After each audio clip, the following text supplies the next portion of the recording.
here we go. Hey Poopy, how you doing? Hey Poopy, how you doing? I'm just, trying to find a place with like-minded people to talk about like-minded things about me, about poop and stuff. Hey Poopy, how you doing?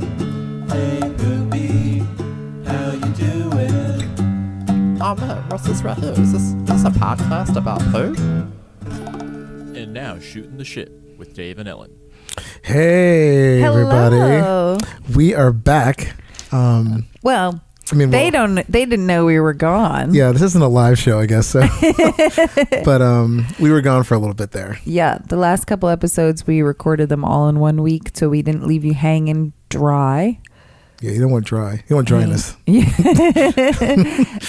And so we actually are recording on the day that our music episode came out. So give that a listen. That's it a is fun officially dump day. It is dump day. And we actually made a little Spotify playlist to go to coincide with the episode. It's really good.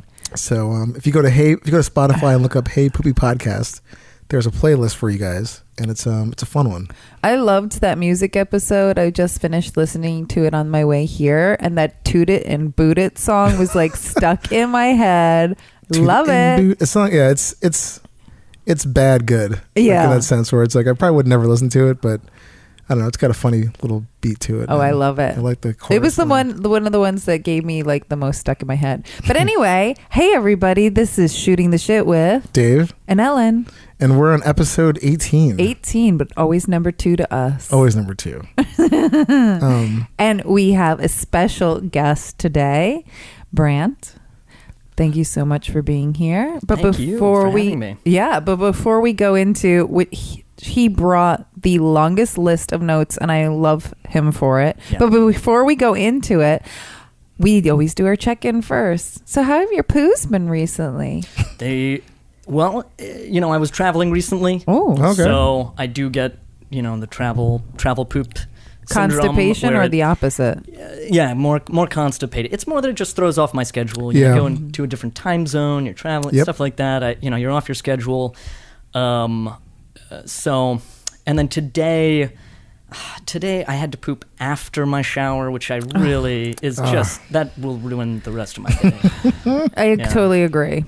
But other than that, pretty good. I only started drinking coffee relatively recently, within the last couple years. Of your whole life? Yeah. Oh, wow. Yeah, within the last few years, and solely for the purpose that it makes me poop. Oh, yeah. Okay. That's it. I don't need the caffeine. I'm not like, no, I can't. I gotta have my coffee in the morning. I don't care. That doesn't do anything to me. I just use it just to poop. 10 minutes. Yeah, it works so like well. a charm. Excellent. And the Bristol stool chart. Mm-hmm. How have you been doing? I'd say I'm generally a somewhere number 3. Oh. Yeah. I have a little denser. Pretty healthy poops, I think. That's good. Excellent. Yeah. Maybe I'll get a little pellety if I'm dehydrated. Yeah. But yeah. Yeah, if you're like a 1 or 2, they say you need more water. Mm-hmm. If you're 5, 6, and 7. Yeah, that is. Ooh, I hope you're not leaving the house that day. No good. Oh, man. Yeah. Yeah, no bueno. And Dave, how have your poops been? Actually, let's go to you first. I have a longer. Well, it's more. Mine's got like special. Levels? Yeah, I have levels to my my check-in. Well, mine might be longer too because we were both out of town, and you were traveling, Brant. Mm-hmm. We were traveling. I mean, the travel shits are real. Yeah. Travel shits or are the real. travel anti-shits. Well, okay, then I'll check in first here then. So I was in Puerto Rico celebrating my 10-year anniversary. Congratulations! Thank you. It was really fun. Rincon, Puerto Rico is one of my favorite places to go visit. If you haven't, check it out. It's beautiful. That being said, there was about 10 of us that were there at the trip, and I did a little recording, a little special guest check-in live from Rincon. So I'm going to play that for you now first. I love this. Yeah, I was gonna just text it to you, but the The Wi-Fi was so shitty in the house for some reason. Like we were all like walking around trying to find the router, like just to restart it. It was like insane. But so I did a little like round table thing after we ate breakfast and with some friends, and I'll play that for you right now, and then I'll get to mine. Oh, I'm loving this. Yeah, so here we go. Here's our little. This is like a gift. Christmas came early. Well, it did come early. So here you go. So tell me, how have your poops been? Am I starting? Okay. So this is Tiny D. I'm on vacation, and my poops have not been regular. I finally took a shit today outside, and I had to yell for Dave to give me the butt wipes, which I didn't put in the toilet. I put them in the garbage can next to the toilet. But I did get to watch the ocean while I took a shit. Joy, This is over to you. okay. This is Joy.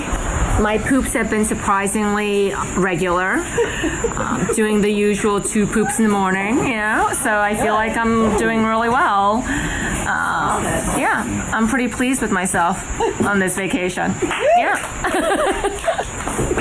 This is Dottie Dynamo. My poops have not been normal since we got here. In fact, yesterday I was thinking, have I pooped yet? And then I finally pooped, and I was like, wow, I went a whole day without pooping. That's not normal. And just on the Bristol stool chart, I'd say I'm like on a high end of a 5, and it's not that normal for me, but my poop, I'm eating a little bit differently and drinking. So, yeah. This is Autumn Summers. My poops have been all right. They've been kind of all over the place. First day, they were pink because I had some beet chips on the plane. I was like, all right, that's a beet. This morning I had a huge dump because I ate a lot of food last night. I'm expecting to have another one either tonight or tomorrow morning.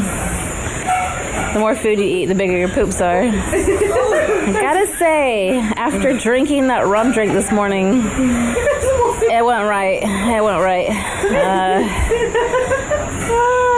don't know. I think I'm back to kind of almost normal. This is Claire Coquette, and I don't talk about shit in public. So, down to Dave. Boo. Boo. All right, well, that was our vacation edition chicken. Live from Rincon, Puerto Rico. That was brilliant. Oh my God. I was just on a trip hanging out with public poopers, people who talk about poop in. Okay. That's what I mean by public poop. Okay. And I should have done the same. Oh my God. I'm so mad at myself. I was like, I just completely forgot about it until we were cleaning up. We just made breakfast and some friends that didn't cook were cleaning up. And I'm like, oh my God, how your poop's been? And then it turned into a whole thing. Aww. I didn't get everybody. 2 people made it a day late. They missed their flight. And then the other people were probably not interested in talking about their shits. The beet poops, those can be disarming. You really got to remember, I had beets. Yeah. Because you're like, what is wrong with my body? Yeah, totally. I should have prefaced by saying that on this trip, I don't know if it's like a Puerto Rico thing. They just instituted new policy, or at least the area we were in, but we couldn't flush any paper products, like no toilet paper. And that was not the case the last one we went there 5 years ago. So that, I was not into that. That sucked. I think Greece is like that. There are definitely some. Yeah. There's a lot of countries like that. It really makes you appreciate what you have at home, because that was brutal. And then after the trip, there was some issues getting back home with the flight delays. And one of my friends, Dan, there was a big group text of a video we all took together that was going around, a group text. And my friend Dan just wrote back, I used so much toilet paper when I got back home. I mean, so relishing. Yeah, so it was like nuts. It was a tiny. What was the brand of toilet paper in the place you were staying? Was it rough? Was it soft? I think it was like a cheaper version of Scott or something. It was like just crap. Yeah. But I don't flush wet wipes. Yeah, no, you shouldn't. You should. Yeah. Even if they say flushable. Oh yeah, it's not a thing. Yeah, no, it's not a thing. That's the right answer. Yeah, you don't want the fatberg. But the upside to it was that the house that we always rent, we'd stay up on the top floor, and there's a outdoor toilet, and which overlooks the ocean. It's like amazing. So that was kind of fun taking poops out there. Yeah. I You think sent me a video, and I was very jealous. Yeah, it was nice. Insanely jealous. So that part was always really fun. But I mean, as far as now, I guess it's ending with me here. My poops have been pretty normal. I would say between a 3 and a 5. On vacation, did you notice a difference or? Well, it was hard. There'd be some days where we're just like, wow, that's massive. All and then that some days where mofongo? it's just like a mess. You're just like, oh God, what's wrong with me? But like I've been instituting this not drinking during the week, Monday through Friday thing. So on the vacation, I was definitely not doing that. Yeah. Yes. And I was drinking a lot. So I think my body was just like, what is going on right now? So it was kind of all over the map when we were there. Plus, there's times I just didn't want to go because I didn't want to deal with like not flushing toilet. I did a couple. I'm not gonna lie. I did a couple times before actually because I just saw the sign. And I thought like, oh yeah, I'm not gonna flush any.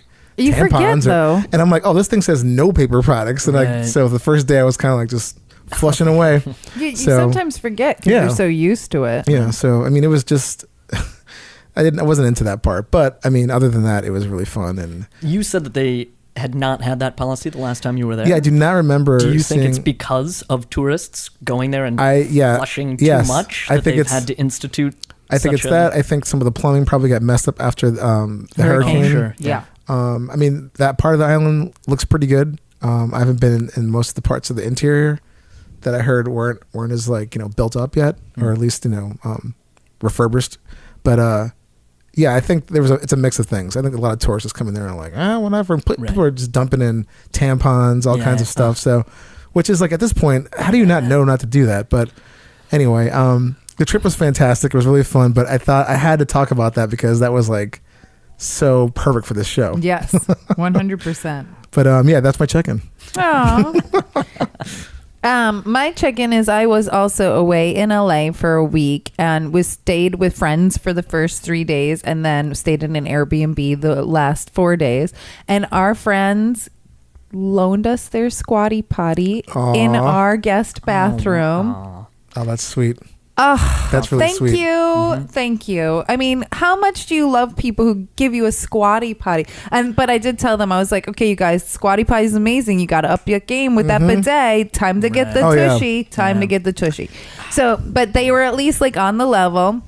However, everywhere I stayed had like Charmin type toilet paper, which I'm not into that soft shit. No, me neither. Me neither. Yeah. I hate soft toilet paper. Yeah, I feel really like it was weird. crummy. It's flaky. Yes. And I just feel like it's not doing anything. I feel like I'm just smearing shit Yes. all And I over feel my like ass. it's almost irritating at some point too. Yes. 'Cause it doesn't really. I don't feel like it clean. It's just it's just almost like It felt like wiping with like felt. Right. You know, like you took a blanket out of your bedroom and you're just smearing It's shit all too over your ass. It's soft. disgusting. I want real Yes, paper. I'm with you on that, yeah. I like Some all grit. of my bath products to be extremely rough. Oh. I want rough toilet paper. I want rough soap. I like the soap that has like razor sharp shards of oatmeal in it. You feel like you're I clean. want like rough Because you feel like you're scrubbing towel. off the dirt. Yep. Yeah. I want everything in my I bathroom do to feel like like my sandpaper. I like my clothing when it comes out of the laundry to feel like kind of stiff. Like I don't like using dryer sheets because I feel like if it's stiff, it's cleaner. If it's like soft, it's like greasy and oily. So, Oh but yeah, there's that little waxiness you don't want. yeah, Or but I need. don't want my towel too rough. Like I want to wrap my body in something comfortable. I'm kind of in between with that because I like something that's going to absorb it. I feel like when it's too soft, it's like I'm just not even. Yeah, again, you're just I said smearing water too around rough. you. I don't need it super fluffy. I need it like not like I'm wrapping myself with a piece Fair of enough. cardboard. No, I want like cheap gym level. It's been New York bleached a sports- billion Yeah. times. New York Sports Club level. Yes. Exactly. Oh my god. So my poops though, also because I was in LA and we yes, I did some work there, but also some play. Like our second night there, we went to the Magic Castle, which is fucking that's the best. Yeah, it's awesome. That place is amazing. We spent 6 hours there and it felt like 30 minutes went by. It was so fucking rad. If you can't just go, people, if you don't know about the Magic Castle, you have to be invited, and God bless we found an invitation. But I was drinking a lot while I was there, and I also was having problems finding vegetables, which you think California is. Yes. We went to this one Mexican restaurant and I ordered the seasonal vegetable salad. thinking there will be seasonal vegetables. It was fucking iceberg lettuce, pecans, and strawberries. I was like, there's nothing seasonal or vegetable. And I bet it was $23. Yeah. And I was like, this is like, I need to get a vegetable in my body so I can poop like normal. Yeah. But it was more like I was pooping like a number 5, kind of 6. It was like a little too soft for me out there. And then that shitty toilet paper that like flakes off. And because we were traveling, I didn't have my bidet, so I had to use wipes. Your butt's like, what's going on out here? And going back to the wipes, it was like I'm wiping and wiping and wiping. Like it was like wiping a magic marker, you know, like it's so I'm glad to be home. The last day when we were flying back, we left our Airbnb at like 9 a.m. so I didn't get to pinch one off because it was just too early for my bowels to be ready. And we get to the airport and I could just feel like this is not going to be good. Like I need to take a shit and it's not going to happen. So the whole airport pressure will, on the plane, everything. Did you have the bubble guts? I didn't like farty or anything, but I was just like, I felt my pants were just too tight because there was dew in me, you know? And so like we got home late Monday night because of the time difference and everything. The flight was at noon, but the time difference, and by the time we got home it was like 10 p.m. and we got some kind of dinner, and I was able to kind of pinch off a number 2 late at night because my body was like, oh, we're home, well, let's get this, let's open the floodgates again. But then so that was Monday night. So then Tuesday, which is actually technically yesterday, I swear to God, I shit normal, and the amount of shit that should have been like 5 days worth, it just kept coming out of me. Oh my God. It was piles that was passing the water, and I was like, you're just like going up a level, like a couple inches off the toilet, and I was just like, okay, body, obviously you like pooing at home. I get it. Like I could literally poo. If I gotta poo, I'll poo anywhere. I don't have a problem. Like I have a public sphincter. But my body does really love the comforts of home. I know. It does. I mean, it's shocking. Your body just knows. It does. That's got to be some sort of psychological. I mean, I think it's a deeply biological thing. Like when your dog takes a shit, they look at you because they're very vulnerable, and so they want to check in with you to make sure that you're keeping an eye out and protecting them while they're so vulnerable. That's why my doggy does that. I thought she always looked at me because she was embarrassed. She's like, Mom, why are you looking at me? And I'm like, sort of, they're really vulnerable at that time. So they're like, you got my back, right? Because I'm taking a shit here. I'm pretty defenseless.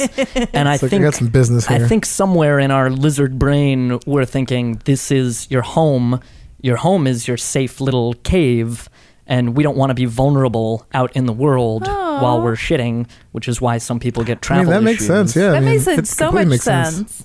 But I've never had it like said that way before, you know? I mean, I know sometimes I have to really go and I'm like a block from home. The closer I get to the door, to the front door, my body's like, hey man, we're basically there. So it's just like, so yeah, I have to run up the stairs, and it's hopefully my wife's not on the toilet because stuff's about to happen, to about go down. So funny. Well, that was a great check-in. Yeah, that was a fun one. Yeah, it's been a while. Not for their listeners, but for us, it's been a while. Yeah. So now let's go into the theme of the show, and it's our guest Brant MacDuff. Tell us about yourself. And you are actually one of the few guests we've had that Dave's met before, but it's not somebody that we talk to regularly. You actually emailed and submitted yourself that you wanted to be on, and in the email you started it with that we were doing God's work, and I was like, I'm sold. You're on. Welcome. There was no more. There's no more vetting necessary. Yeah. You could have just got out of jail for murdering somebody. Like, yeah, you're good. You're good. Oh my God, jail shit. So I want to interview somebody about that. But anyway, tell us about yourself. I am a wildlife educator and taxidermist. That's amazing. I travel around giving lectures on conservation and the history of taxidermy and conservation in America. Cool. Yeah. Wow. I'm getting ready to speak at the Northeast Conference for Science and Skepticism on July 14th. So I'm really Where's excited that about that. That's at FIT. Okay. Yeah. Oh, great. Fantastic. And then I've got a speaking engagement in Chicago, so I'm traveling around to That's brilliant. talk about animals. And So we have a Smarty here. I love it. Oh. about one thing at least. I mean, hey, that's pretty interesting, though. Yeah, it's something I know very little to know nothing about. So Well, I made some animal specific poop notes and Ooh. other science related poop notes. I love that. Oh, this is If you're great. interested. Okay. If you could see mean- Brant's list here, people, it's impressive. Yes. I am nothing if not prepared. I love that. I like preparedness. Yeah. And what's it called? Do you like work in a studio? Like an office? Like If I'm teaching a class, I'll rent out a space, or a space will request to have me speak. A lot of the speaking engagements I've been doing recently are like corporate. I made a friend at a tech conference of all places, and I've been getting all these requests to speak at these like tech joints, which Wow. is not really my crowd, but a lot of these companies, like sort of startup type places, they try to do kind of the Google thing where it's like, oh, we have special events and we have special guest speakers, and hey, they got money, so I mean, Yeah, that's so cool though, because yeah. it's always interesting to learn something, outside of like Exactly. your normal wheelhouse. Yep. So that's Totally. cool. yeah, It's really cool. I mean, I love our podcast because it's funny, but the educational stuff makes it like even better. So bring it, bring it. Yeah. All right. And so, but you said you do actual taxidermy. So do Yeah. you do that out I of? do. Well, if I'm doing just a commission piece, I'll just do that out of my apartment. I say I'll taxidermy anything that can fit in my freezer in Brooklyn. But I don't do as many commission works now, just because it's so time consuming. Oh, yeah. I can and imagine. I prefer running around and speaking or teaching classes. Yeah. I really enjoy teaching classes because I can teach 8 or 10 or however many people, and I can be buzzing around from person to person to help them with what they've got going on. And so it's a lot more interesting for me. I've got like the metabolism of a hummingbird. I need to be moving around And constantly. how long have you been doing this? Like 9 years. Oh, wow. Yeah. Yeah. That's awesome. How did you get into this, or is it something you went to school for, or is it you just kind of fell into it out of pure enjoyment? I did kind of fall into it. I've always been crazy about animals, and always wanted to do something relating to animals. And especially in New York City, it can be tough on space. But the dead animals don't eat much. I don't have to walk them. That's It's true. okay when I travel. So, and then you kind of get an eye for it, walking around the city, finding roadkill or birds that have like flown into windows. So I've definitely just been walking down the street on my way to a movie and seen like a dove that's flown into a window. Oh, wow. And just, you pick it up like you're picking up a poop with a plastic bag. Mm-hmm. I just put it in my backpack and then went to the movie and then went home. So it's like, I like to amazing. think of that when I'm on the train and I've got some roadkill in my backpack. Like, oh, no one knows. Oh, yeah, no one knows. No one on this train knows. They think the guy over there is the weirdo. Oh, yeah. But he's not. Yeah, it's this guy. Yeah, you're not just wearing like a pelt or something like that, or a necklace. Right. It's just like, Yeah. you're just kind of keeping it undercover. Exactly. That's awesome. My boyfriend always talks about how he wants to taxidermy our dog when she dies, and I'm like, no fucking way. But she's 85 pounds, so she will not fit in your freezer. No, you have to get a big like industrial freezer for that. Yeah. A lot of taxidermists will not do dogs. Oh. Because you are so acquainted with all the little facial expressions and personality of your dog that that's a lot of pressure to put on taxidermists to recreate that. So if someone's out hunting and they shoot a deer, you bring it to the taxidermist and it's like, well, you didn't know the deer's personality. Exactly. You can make a deer look like a deer, Yeah. and that's fine. Yes. But for a dog that has a lot of these little nuanced facial expressions that you're so well acquainted with, it's tough to recreate that. And it's a lot of pressure for the taxidermist to be like, okay, you understand that your dog is dead. They're not coming back to and then life. people I'm that just doing, people walk in and going like, oh, of course I've got that, and then it's like, that's not Rex. Yeah, exactly. Yeah. So I do not want that to happen with my doggy. I wanted to get a. We don't even have space for that. So. Oh yeah, that's true. Well, I wanted to get our first cat that passed away, stuffed. No, we don't say stuffed. Yeah, I was gonna say like is that like kind of the That's a derogatory term. Oh. Yeah. Okay, I assumed You could say mounted mounted. Sorry, or taxidermied. or taxidermied. Okay, I want to have my cat Coco taxidermied, not stuffed. And my wife was kind of like, I don't know. And I'm like, it'd be so great. We'll just have her like taxidermied as if she's sleeping. Yeah. But yeah, she wasn't into that. So we just they go sleeping. Sleeping is the go-to because then you've got a relaxed facial expression. The eyes are closed. Yeah. And then it's less emotional. And they're always sleeping anyway, like half the time. Exactly. So I mean, but she wasn't on board with that one. Yeah. So I wouldn't be either. I like to cremate my pets. Yeah, I have her. I did get a Tiffany and Company vintage, like jewelry ceramic case that's of a black cat sleeping. Wow, So it worked out perfect. So like their ashes went right into there. It's perfect. Beautiful. I have to find a white one for other cat at some point. But anyway. Well, she's not dead yet. She's not No, dying she's not for a while, yeah. so she's fine. She's totally healthy.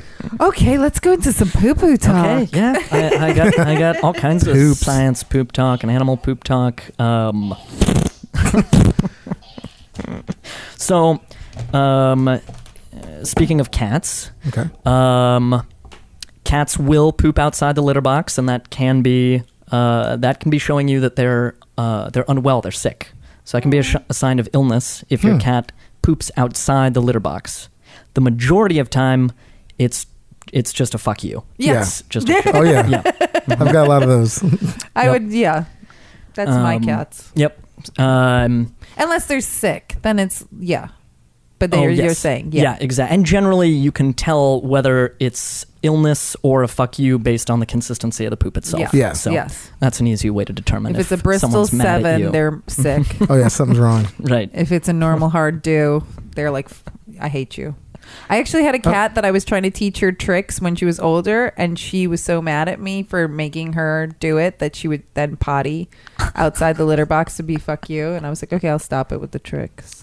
Nico does it every once in a while. I said every quarterly she winds up doing it. And I think she's not very smart.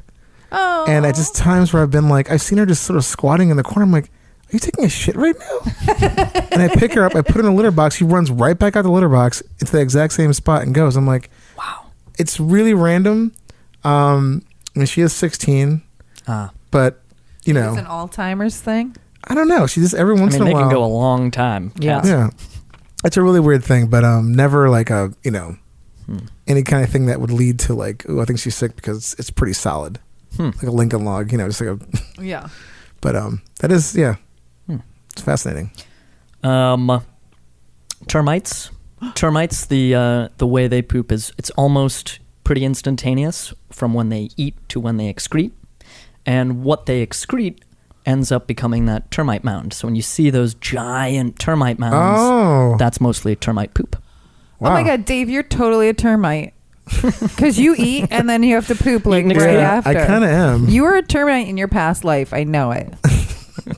What a random... Oh, that would be a horrible thing to come back as. A termite? I'm like, great. Well, at least you know they're not constipated. That's true. Oh, yeah, they keep it moving. Those pipes are clean. Exactly.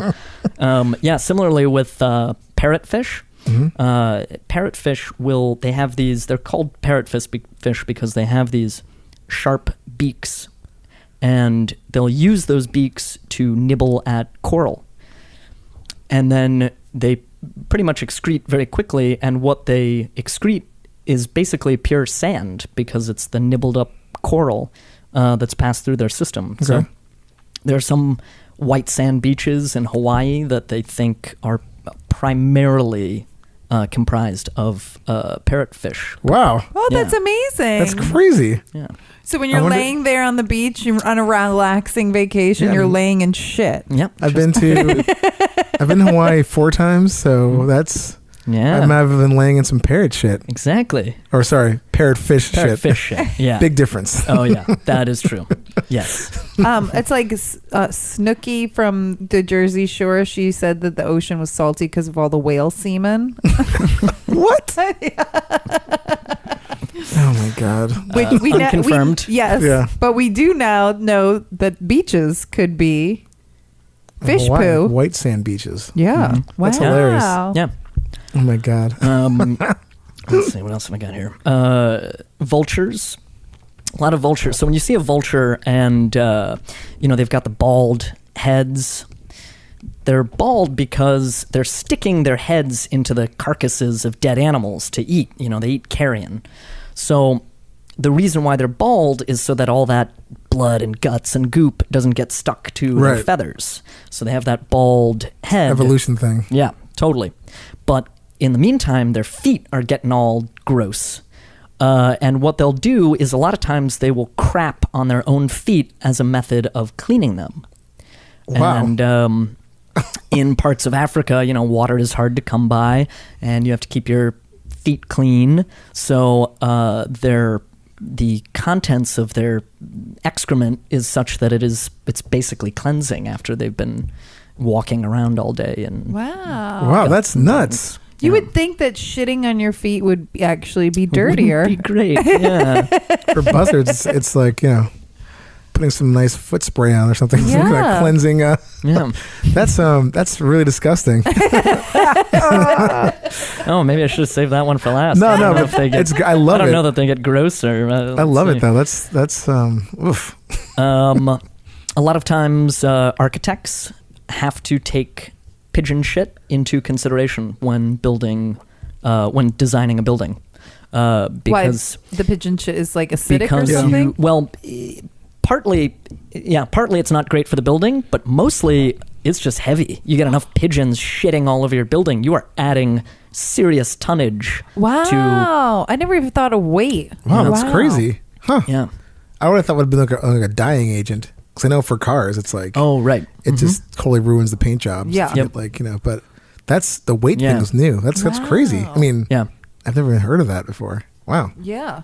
I do know that in New York City, we have a huge population of falcons because of all the pigeons. Yeah. Which I think is so cool. They've been doing really well. Yeah. Because they have high buildings to dive from because they hunt like wolves. Killing machines. Yeah. I mean, I would rather have falcons than pigeons. Oh, Pigeons any day of the gross week. me the fuck out. Oh, I like pigeons. Squab. Street chicken. Ditch hawks. They're so... Oh, God. Gross. There's gross. always one with like a weird stump foot. Yeah.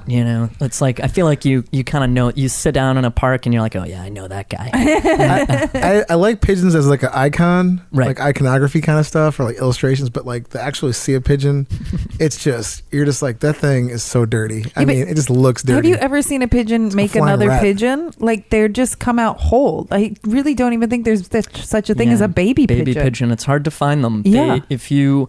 If you look at a picture of one, they are... Baby birds in general are maybe the most hideous of all animal babies.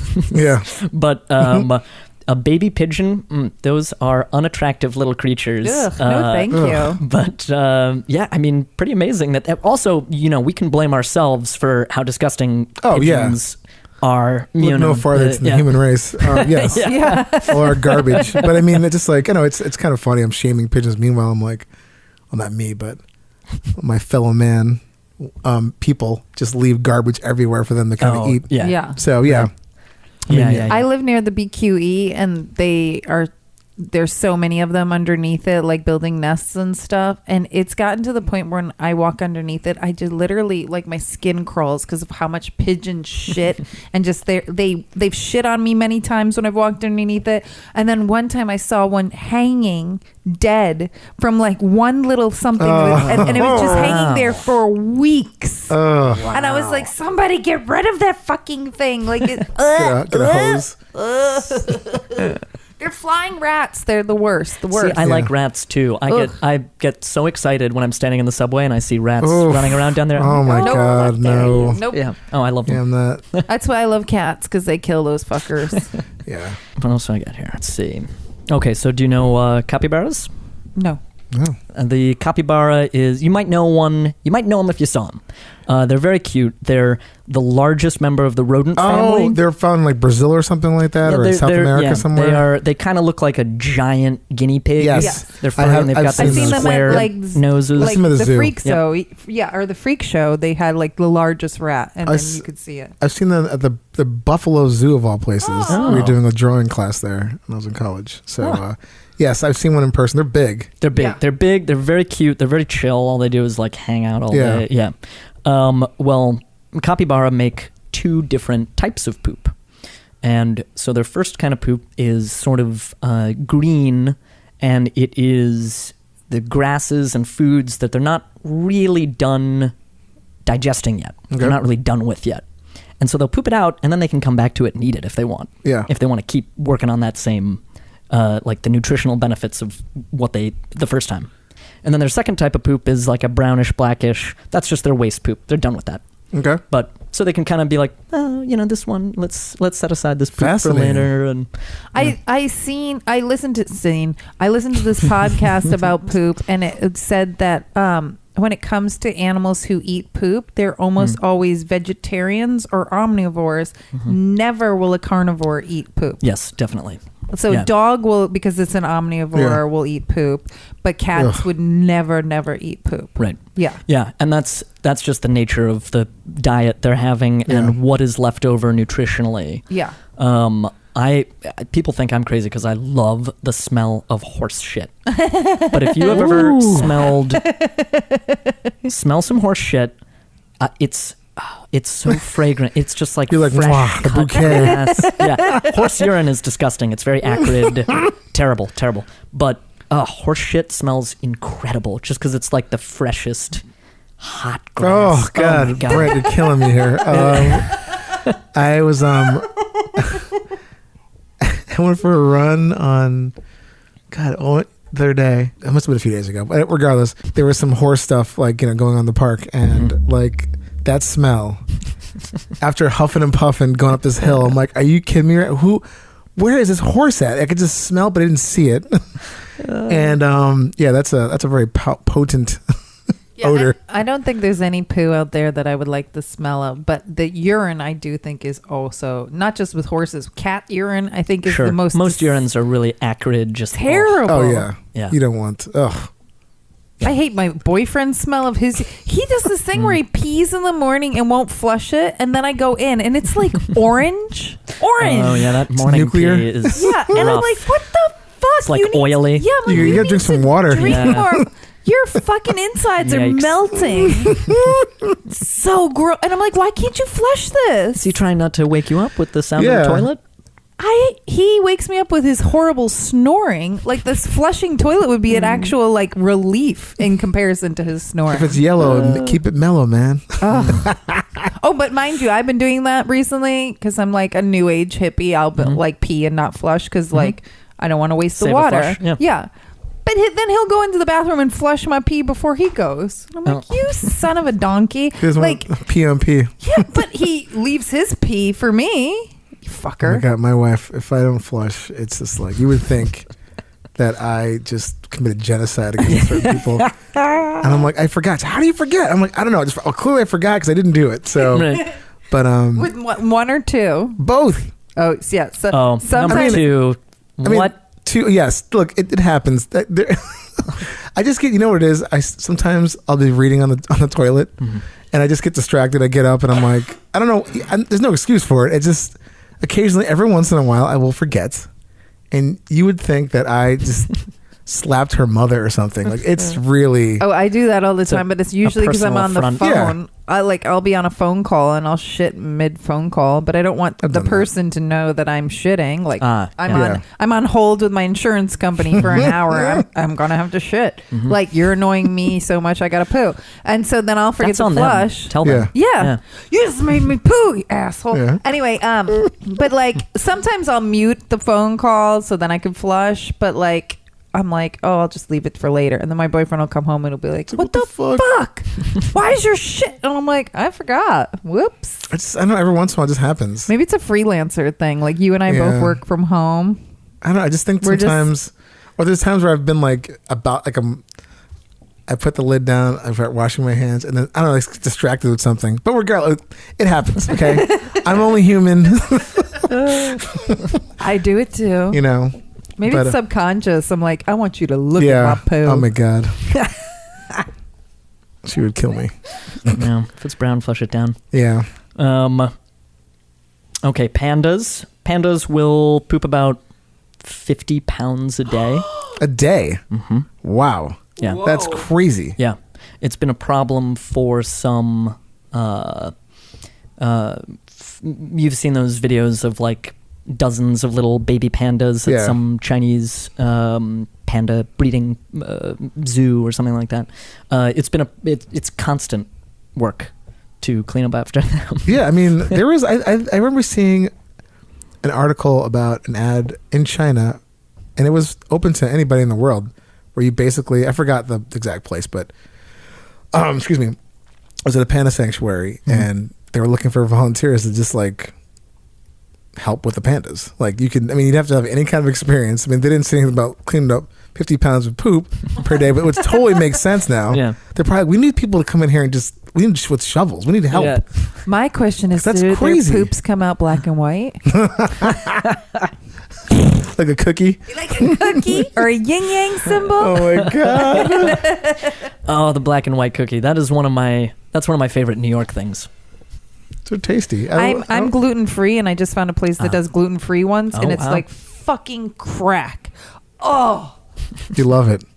no! Yeah, I mean, I should be a 300-pound woman. You're like, do you have any of those panda shit cookies? They're like, what? Excuse me? Poops. No, we don't have that.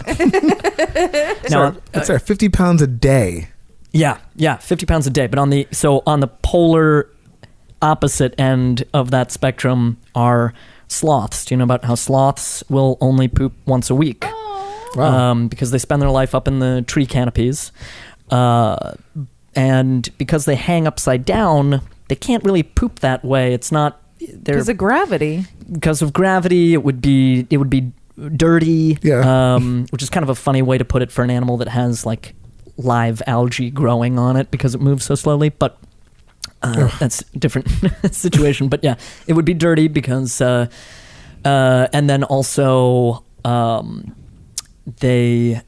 so what they do is they come down to the ground once a week to poop, but it's very dangerous because they move so slowly that they're completely defenseless when they're in the ground on the ground. So Do they poop a lot that once a week? Oh, you mean like volume? Yeah. Yeah. Like, is it? I'm not sure how I would give a. It is more than if they were pooping daily, but because of their diet, it's not. You would think if we only pooped once a week, it would be a lot. Yeah. It's not. It doesn't sort of correlate in the same way. Right. For the sloths, but that's why they poop once a week because. Now the question here is how long does it take them to shit that out? Is it like a slow That is a timed good question. shit? I'm not sure the time from start to finish, how long it takes them to actually poop. It'd be hilarious if it was like that's the one thing they do super fast. Right, yeah. Like it's like a quick flash dump. It would They're make just like, sense. Get the hell back up in the tree. Yeah. And they're like... Or like sloths in captivity because they realize they don't have any predators. They like, take their time. I'm just imagining a sloth taking like a week to climb down to the canopy, get to the ground floor, and just like a super quick shit. And then they're like, oh my God, it's going to take me another week to get up to the goddamn tree. Yeah, and then you gotta, start the whole process all over again. All I could say is we know for a fact that Bob was not a sloth in his past life. No. Listen to that episode, people. Episode 16. A story about pooping up in a tree. Oh, okay. Yeah. As a child for a year. For a long period of time. Yeah. Many poops in trees. Kind of crazy. Well, rock climbers have to do all kinds of weird things when they are, if they're climbing a huge wall that might take them days at a time. You can't just hang your ass off the side of the cliff and shit because it'll just smear down the rock or hit whoever's below you or whatever. What the fuck, man? Yeah, exactly. So you have to pack out all your shits. So you like bag it kind of like an astronaut. Yeah, I mean, there are a couple different ways to do it. Yeah. There are, so you can either have a poop tube, which you make yourself out of like an old container. Think of something like maybe shaped like a tennis ball container, but maybe, larger than that. Yeah. But so you take a container and then you would tape straps to it or something. And then you have the plastic baggies for your actual poop. So you poop in the bag and then the bags of poop go into this container. that can be kept separate. And then Okay. you got Fascinating. We also need a rock climber to interview on this podcast. Which is great because I just watched that movie. I think it's called Free Solo. Free Solo, Yeah. I just watched it on the plane coming Yeah. back from Did he Puerto poop Rico. on that? there is one poop There was shot. no. I don't. I don't. Oh no, maybe don't I'm thinking remember- of a different climbing. I don't movie. remember that. No, not in Free Solo. But That's the parts that annoy it's me great. about these. Dawn Wall. Dawn Oh. Wall. You can see. I First wanna of all, see that. Dawn Wall is an insane documentary. You should watch it. It's on Netflix. I want to see that. But yeah, there's a one quick shot of this. That's how you poop. You hang your ass off the back and you poop in a bag, and then you got to pack it out.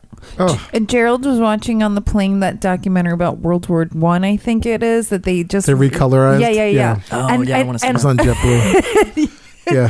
So I always get the window seat and he gets the aisle. So sometimes there's a random stranger sitting between us or nobody. I hope always nobody. So there was this very, very nice lady sitting between us and Gerald's watching this documentary on his big iPad. And all of a sudden I look over and there are a rows of butts in the document. And I was like, what the fuck is that? And he goes, of course, this is when you look over. So like they had to build and they couldn't build like a proper trench to shit in. So they literally just built like a bar or a wooden bar and they would all hang their asses off the back of it to shit. And like it would be like 10 of them at the time. And I was like, I need to watch that documentary just for that, to talk about that on the podcast. Oh my God. And Gerald was like, I can't watch this anymore because it's like this poor lady between us is watching like. Hey man, she bought the seat. I mean, She did. I like that you just take the window in the aisle. You're not even like, well, we don't need to sit together. I don't want to. No one wants to be in the middle. Yeah, that's a great idea. He used to. I used to put him in the middle, and has super broad. He's not a big guy, but he has broad shoulders, and he's like, I'm uncomfortable. Yeah. So I always put him on the aisle, and me because I like the window.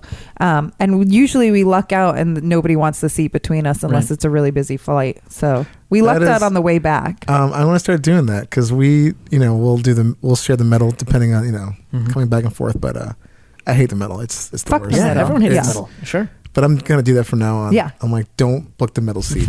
We also always sit in the back of the plane, not the last row, but like the second to last or third, because I want to be closest to the toilet and closest to like the what's the proper term? Flight attendant. Right. I was going to say stewardess, but I don't think that's the proper term anymore.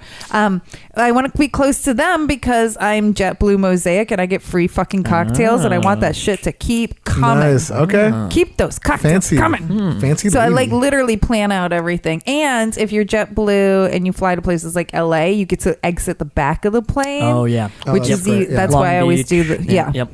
Cool. I want to exit. I want to be as close to the back so I'm near the Yeah. shitter, and I want that empty seat between us. That's smart. It's Yeah. brilliant. Okay, I'm gonna do that from now on. I know those tips. Thank you. I'm gonna use those tips. Yeah. I'm an aisle guy. I love aisle. I don't like to be trapped. I don't want to be trapped on the window. I'm not asking permission from anyone to get if I have to use the bathroom. Oh, if I'm by myself and I'm on the window, I don't even go to the bathroom. I don't care how. I just like sit there and just wait until that flight's over. Oh my god, the flight to LA, I peed 5 times in 6 What? hours. I don't know what was going on with me, but yeah, I felt really Too many bad of those for drinks that that poor were lady. coming. Yeah. It's important to Keep hydrate. them coming. No, and I love doing a white wine spritzer. So I get a seltzer and a white wine, so I get the buzz, but I'm not like Not wasted. shit faced. Yeah. But keep those motherfuckers Oh my coming. god, Wow, you're all so the funny. tricks. I'm I like a it. party animal. Yeah, party flight. All right, wombats have square poop. Really? They come out in little square cubes. Amazing. Yeah. And Are there butthole? How does that even? that's the thing. We're still not even 100% sure on how or why it happens. They I need to Google this. That is So- amazing. what some researchers finally ended up doing was like, okay, there were a lot of theories like, okay, they live in Australia, water is not always available, so they are definitely sucking every little teeny bit of moisture out of their poops as possible to save it. So maybe that has something to do with it. The fact that it's so dry, maybe that compresses it in a manner that makes it square. Well, Did you pull up a picture? I pulled a picture on my phone right now, Mhm. and they look like little mini loaves of bread. Yep. Yep. They're cube-like. Cute. Yep. They're little That's cube. crazy. Wait, I don't even remember what a wombat looks like. They're They're cute. adorable. They're like these little. They're also very squat and kind of square, and they've got these cute little faces. Oh my They're really cute. Yeah, they're very cute. They waddle when they walk. If I just saw that, if I had a pet wombat and I just saw, I'd be like, without knowing that, I'd be like, what? Yeah. Is this like a prank or something? Did someone just take the poop and mold it They in? kind of Yeah. look like a guinea pig too, a little. A little bit, yeah. Mhm. Yeah. But this looks Yeah, like a little wider. It's kind of like you squashed one. Yeah. He's Yeah. almost look Like like. if a guinea pig and a koala bear had Yeah. a baby. Yeah, without the big ears. Yeah, Yeah. yeah. There's a place here in Brooklyn called the Chocolate Room, and they make these incredible brownies. But you can get little brownie bites at the front checkout. That's what this kind of looks like a little Yeah. bit. A brownie bite? Yeah, it's a little brownie bite. I bet you could play some good tricks on some zookeepers in oh Australia. yeah, check this out. Man. They're delicious. They're Right, like, yeah. No, we have to add that to the Bristol stool chart. The's like 1 through 7, and then the wombat. Oh, the wombat. Wow. You let me know if you ever get someone who has a wombat, they need to be studied. Oh yeah, I mean that's just like It's like finding a unicorn. So they were like, well, how? It's got to be like, what is it? Like that, you think of like pushing Play-Doh through Oh yeah, a thing that makes little fun shape, factory, right? yeah. Yeah, exactly. And it's like, what do they have, a square butthole? How can this yeah, work? like it. And so what they discovered when they finally, this one researcher, I can't remember her name, but she was like, I got to get my hands on some wombat intestines. And so they found a roadkill wombat, sent it to her. And so while she's dissecting it, she's like, okay, I'm finding some that there are 2 parts that are more elastic than the other 2 parts on this intestine, and that could be, but why would it be 2 and not 4? Because we think we need it to be either stiffer on 4 sides to make a square. And so about as close as we've gotten now is that it's got this sort of weird intestine that's elastic on 2 sides and hard on 2 sides, and that's kind of unique, but we still don't really have a great answer. Yeah, because I imagine why. even if it got to like the anus or the butthole part, it would just sort of like smash it back down to Right. like a cylindrical type of like or Yeah. round object. But that's I mean you would it's think fascinating. pooping square would be uncomfortable. Yeah, Yeah, anything that has a poor corner. wombat's like ow. Yeah. Yeah. It's like edges. Right, Like, yeah, I oh. don't want edges. Yeah, exactly. I don't know. They're kind of square-shaped, though. If you look at a wombat, you're like, Yes. yeah, of all the animals I can think of, this one would make square poops, because it's kind of a square little hilarious. rectangular creature. They're pretty funny. The wombat is probably like, look, I got square shits, man. Yeah. It's just, I don't know. I'm special. He's probably walking around going, look at everyone else and their weird round Oh, yeah. poops. Round poop. Yeah. What are you, a freak? It's so pedestrian. Yeah, exactly. Yes. Oh my god, that's hilarious. And then turkey at some bird, but turkey, you can tell if it's a male or a female by the poop. Oh. So, birds have cloacas, which is sort of a one function, one does it all hole, and but the males, because they have sort of their phalluses in there, it's taken up some space. So when their poop comes out, it's just one tube that kind of curls at the end when it's done. Whereas the females, their poop will be a little bit more compact and rounder and sort of like a little bit more clumpy. And that's because their cloaca it's stretchy, because it's got to be able to have eggs. Yeah. So there's more room in there for the poop to sort of clumperize, and then before Cool. it comes out, and then but the males, it's just one straight Wow. log. Okay. Mm-hmm. This is so interesting. Like I love this animal shit talk. Yeah. Or poop. It's Yeah, like that. animal It's really shit good. talk. I mean, sounds like Yeah. fuck you, whale. Yeah. Or is that- It's fucking wombats. No, that's nuts. I'm still trying to. Oof. yeah. Pooping square. Pooping with square. corners. I'm still like that's just so amazing. Yeah. A coprolite is fossilized poop. We can tell a lot about history and Oh, that's what we animals talked about. from- On Bob's episode, we had a news article about all this old human shit, and one of it had a had a snake fang in it. Oh, a really? rattlesnake fang, A completely in- preserved like fang in which the turd. meant that they were Cool. eating so many of these animals uncooked and whole. Yeah. Wow. They Yeah. found like whole rodents in their poop. Yeah, fur on it. Still, Man, Yeah. yeah, it was nuts. It was in Texas. Texas. The samples that were could taken. have been last week. We don't know. Well, yeah, that's true. Well, they said that the samples were taken from the sick. Well, they'd been sitting around. They'd been taken in the 1960s, but they'd been sitting around. Someone had Oh, they haven't retested been it. tested. Oh, okay. Well, they sort of retested. They're kind of like, oh, what's all this stuff? Mhm. And then it turns out I think they were like 5,000 years old or something like Wow. that. Very somewhere cool. around there, but really cool and just strange that someone just like the snake's going down yeah. Wow. like whole. Yeah, you would think that like eating a poisonous snake, you could like get stung or bit from the inside, with the poison. You can't venomous. Venom, sorry, yeah. Yes. But you absolutely can. Even if you were to, and I don't recommend this, but if you were to cut the head off of like a rattlesnake or something, the snake can still bite you. Yeah. And it can still deliver venom. Yes. Yeah. Wow. So to eat that and pass that through your Right. Yeah. digestive tract is intense. And did you say they were able to accurately decide what kind of fang it was? That I said don't remember, rattlesnake, but I think I it thought. might have been some kind of. Okay. Yeah, it was definitely. I mean, it was definitely a venomous type Yeah. of snake. Because it was Yeah, hollow. I mean, Yes. the and the fang was massive. I Yeah. mean, it was just yeah. hanging out in your intestine for a while before Yeah. it passes. Man, no It's like, way. Yeah. like swallowing a needle or a nail or something. Yeah. Like, Yeah. oh, no, thank you. They found like scales, bones. It was Wow. like a lot of stuff. Yeah. They think that primitive peoples had a much higher tolerance for pain. Oh yeah. So I mean, this whole. I mean, the I idea would of think you're like chasing your animals. food. right, Yeah, you're chasing your food. You're on the go. I Yeah. mean, the way your body, right. digests I mean, things too. I'm sure was a lot different. When a dog or a cat has surgery, they seem to bounce back Yeah, within a day or exactly. so. When Yeah. us humans do, it Right. takes us weeks. Yeah. Like we're we stopped evolving. Yeah. Like you're pretty much. We are just at this point where we're just like these gelatinous sacks of like whatever. I mean, we have no resiliency anymore. I feel like. and now that we're not vaccinating, Yeah. Oh yeah.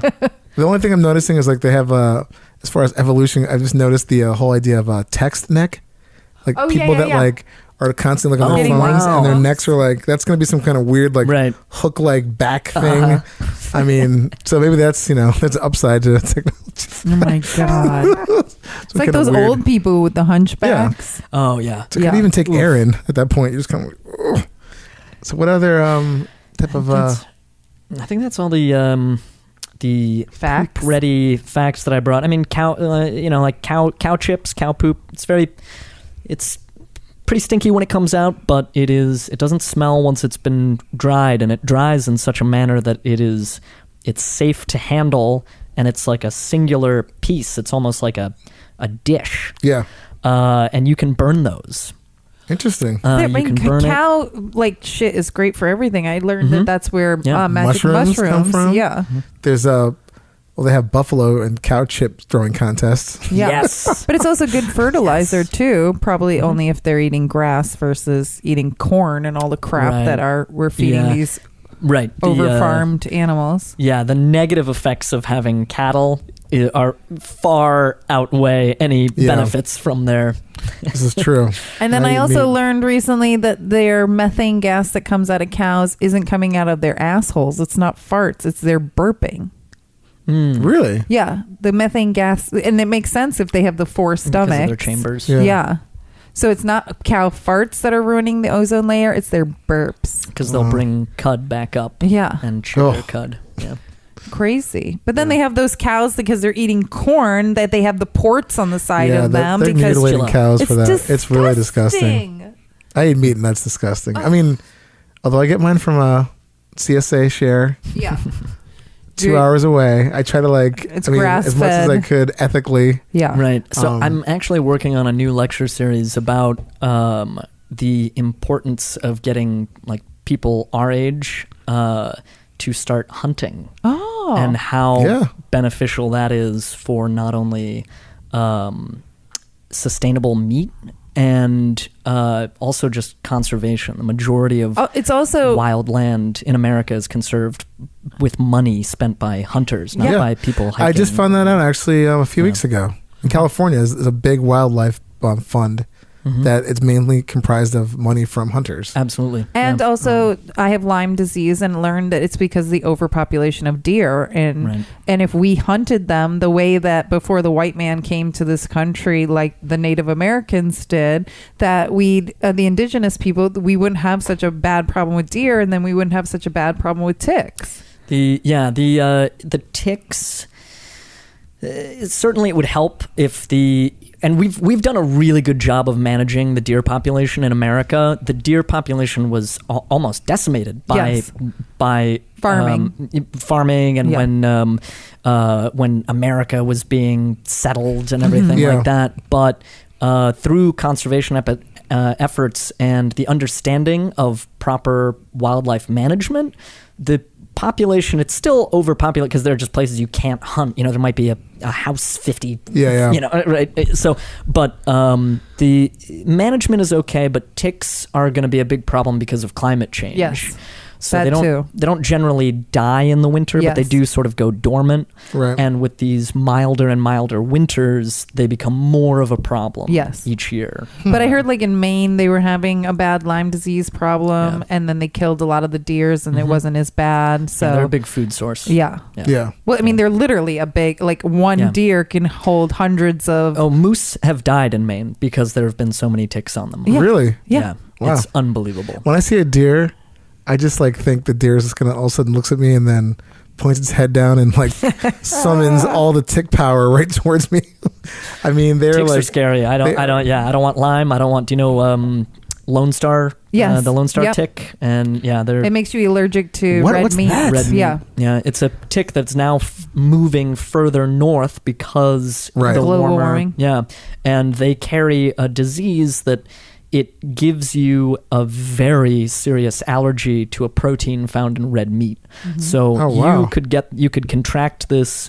I like to think it's some weird way of Mother Nature being like, you all need to eat less red meat. Exactly. We're creating too many greenhouse gases. But still, I'm terrified of it. No, I'm terrified. I mean, I don't eat red meat because I have an 85-pound pit bull who looks like a cow and a pig made a baby. So I don't like sleeping next to my food. I only eat poultry and fish, but so if I got that disease, it wouldn't hurt me. But yes, more people should get that stop with your fucking McDonald's. And I mean, there should be plant-based stuff that should be more of like at least part of the conversation as far as like people's diets, because it really, I mean, I was a vegetarian for like 10 years and then I went back to the dark side.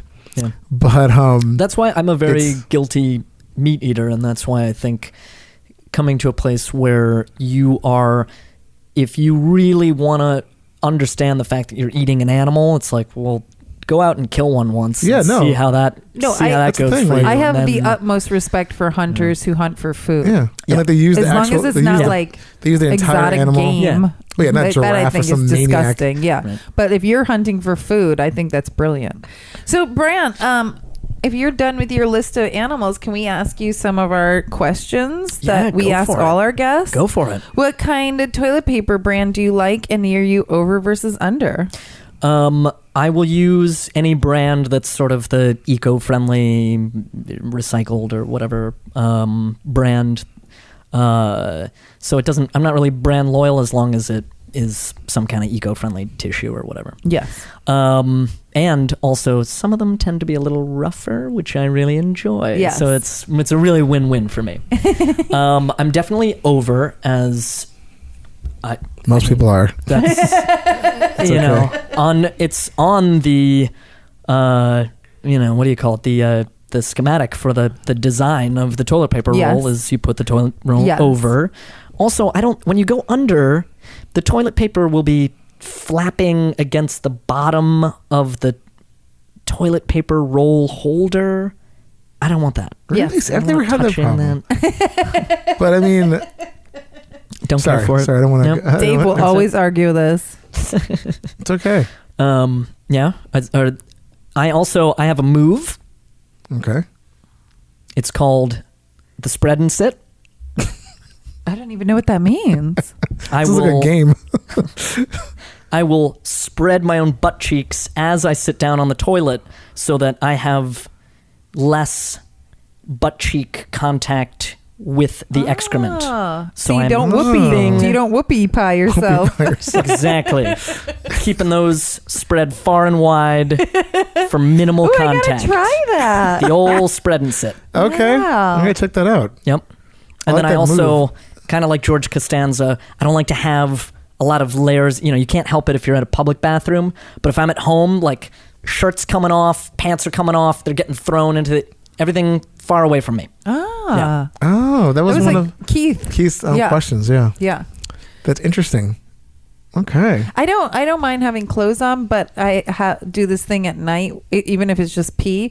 I'll like pee and then walk out of the bathroom with my pants around my ankles because I know that I'm going to be taking them off soon. But then sometimes I'll walk around the apartment for like 15 minutes like that, and I'm like, what am I doing?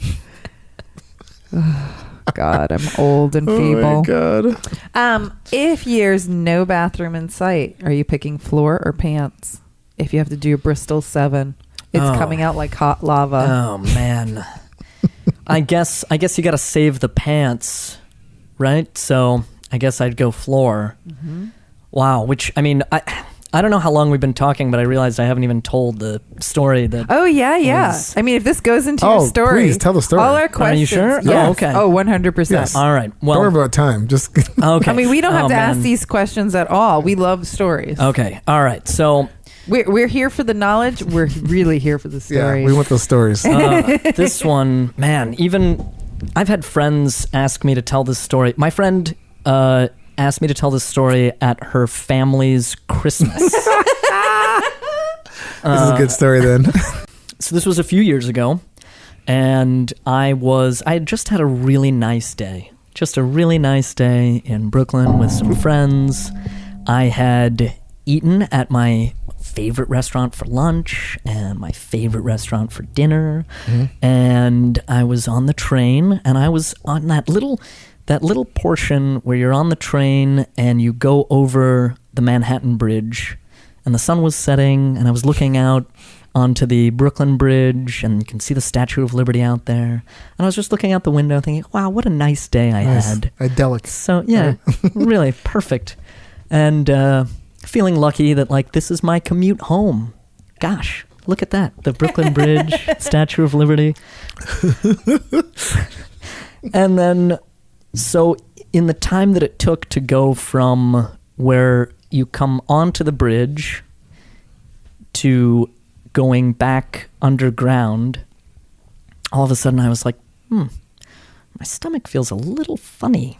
And then from the time that it took that that we went underground and my stomach started to feel funny, to when we pulled into Atlantic Barclays, which is the next stop after the bridge, we pulled into the station. I went, ooh, stomach doesn't feel too good. And then the doors opened. Now I'm about half an hour away. I've got many more stops. I live on the second to last stop on the R. Okay. And so in the time that it went from the doors opened to let people off at Atlantic, and just before the doors started to close, I went, I need to get off the train. And so I get off the train, and I start walking towards an exit. And from the moment I took the first stop off the train, my first step off the train, as if I was in some sort of morphine scene in a movie, I went from this strong, healthy young man to just this feeble, just ancient, my whole body hunched over, where it was like I was like looking at my feet, and I was just starting to hobble. Oh, and so now I am hobbling towards the exit as fast as I can, and now the sweat begins. Oh. And I am just They're just beads of sweat running down my whole body. I can feel them dripping down my armpits, down the side of my body. It's the worst. I could feel the tops of my socks getting wet. So I get to the stairs, and normally I bound upstairs 2 at a time. I'm going 1 at a time, like the 1 and stop, 1 and stop, 1 and stop. Oh my God. I make it to the top of the stairs. I get outside, and I'm like, okay, I just have to find a bathroom. And I'm looking around, and there's not a lot of, especially, when this happened, there wasn't a lot of stuff right there. There wasn't like a bar that I could think of. And the first thing I saw was this bodega, and I was like, okay, this isn't going to be great, but I'm going to try this. And so I start hobbling over to the bodega as fast as I can go. And I'm like, he's not going to let me in there if he thinks I'm going to shit everywhere. So I got to play it cool. So I get into the bodega, and my whole body is like contorted and shriveled, and I'm just sweating and red. He's like, what's this junkie coming in here? Yeah, yes. And I went up to him, and I was like, hey, do you have a bathroom I could use? I can pay you. I offered to pay the guy to use, but he pointed out to the door and was like, no, get out, didn't want me in there, knew what I was after. And so I was like, okay, that's cool. And so I got out, and so now I'm just walking down the street. I'm like, I don't know what to do. And so I'm just walking down the street, and then all of a sudden I'm like, nope, it's gonna happen. And so I'm in like a suit, and I had a briefcase with me. And oh my God, I didn't want anything to happen to my briefcase, so I threw it into some bushes while I ripped my pants off as fast as I could, and then just squatted down between 2 parked cars and just shat my brains out. I mean, just unbelievable. Now, He picked floor, He everybody. chose floor. I chose floor. Yeah. I'm fishing around in my pockets now because I always have like one of those little Kleenex to go pouches. So I'm fishing around for one of those. I find it, so I'm able to clean myself up a little bit. Feel a little bad about leaving it there, but I left a lot worse there. Yeah, exactly. Yeah. You can't take that with you. So pulled my pants up, didn't even really close them. I'm just holding on to my pants and underwear with one cloven hook hand while I go and retrieve my briefcase from the bush. And now I'm just walking. I'm like, boy, that was a close one. And I'm still just shivering and sweating. And I'm like, I don't think this is over yet. And so I just keep walking, and then all of a sudden I'm like, no, here it comes again. And I throw the briefcase again across the sidewalk into the bushes, rip my pants down, just start shitting again. So much. I don't know where it was all coming from. God. Then I had nothing to clean myself up with. My tissues were gone.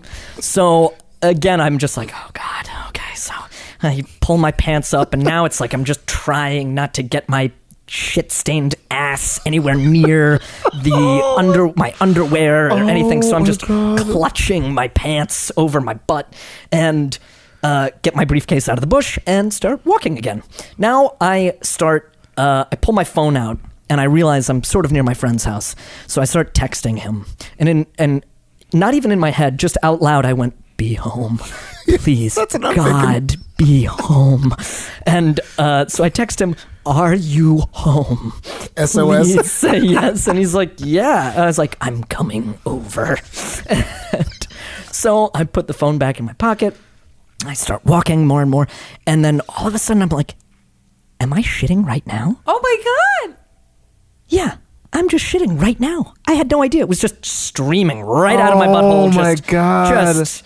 Just everywhere. I didn't even know it. It was just, it took me a second to realize, and I was like, nope, I'm just pooping my pants right now. Just hot liquid poop. Oh my God. And so I don't know what to do. I just keep walking, and I'm getting closer and closer to his house. And I was in sort of a residential area. Now I'm getting to the outskirts of a street that has restaurants and bars and a little more civilization. So I'm like, okay, there's more people, but you've got this. And We've got this. it's like the worst is over. And so I just keep walking, and I'm getting so close. I can't remember the name of it. It might be like the Brooklyn Inn or something, but some like hip, cool bar. And I'm so close. And I'm like, oh no, just please make it past there. But I know I'm not going to. So I put my briefcase down, I pull my pants down, and I squat down between two parked cars. And I am like I can see the whites of the eyes of the people who are smoking out in front of this bar. And I pull my phone out of my pocket and I pretend to take a phone call. I'm like, yeah, hey man, I'll be there soon. Just like, that's why I'm squatting down between these two cars. I'm just being a respectful phone call maker. So I'm just shitting wildly, pretending to talk on the phone, like in my suit with this briefcase. And then managed to pull my pants up and hobble over to my friend's house. And when I ring the buzzer, he comes down to get me, and he opens the door, and I'm completely disheveled. I'm red, I'm sweating, I'm clutching onto my pants. And he looked at me and his face went white. He thought someone had beaten the shit out of me. Like, he didn't know what had happened. He brought me, and I just said, can I use your bathroom?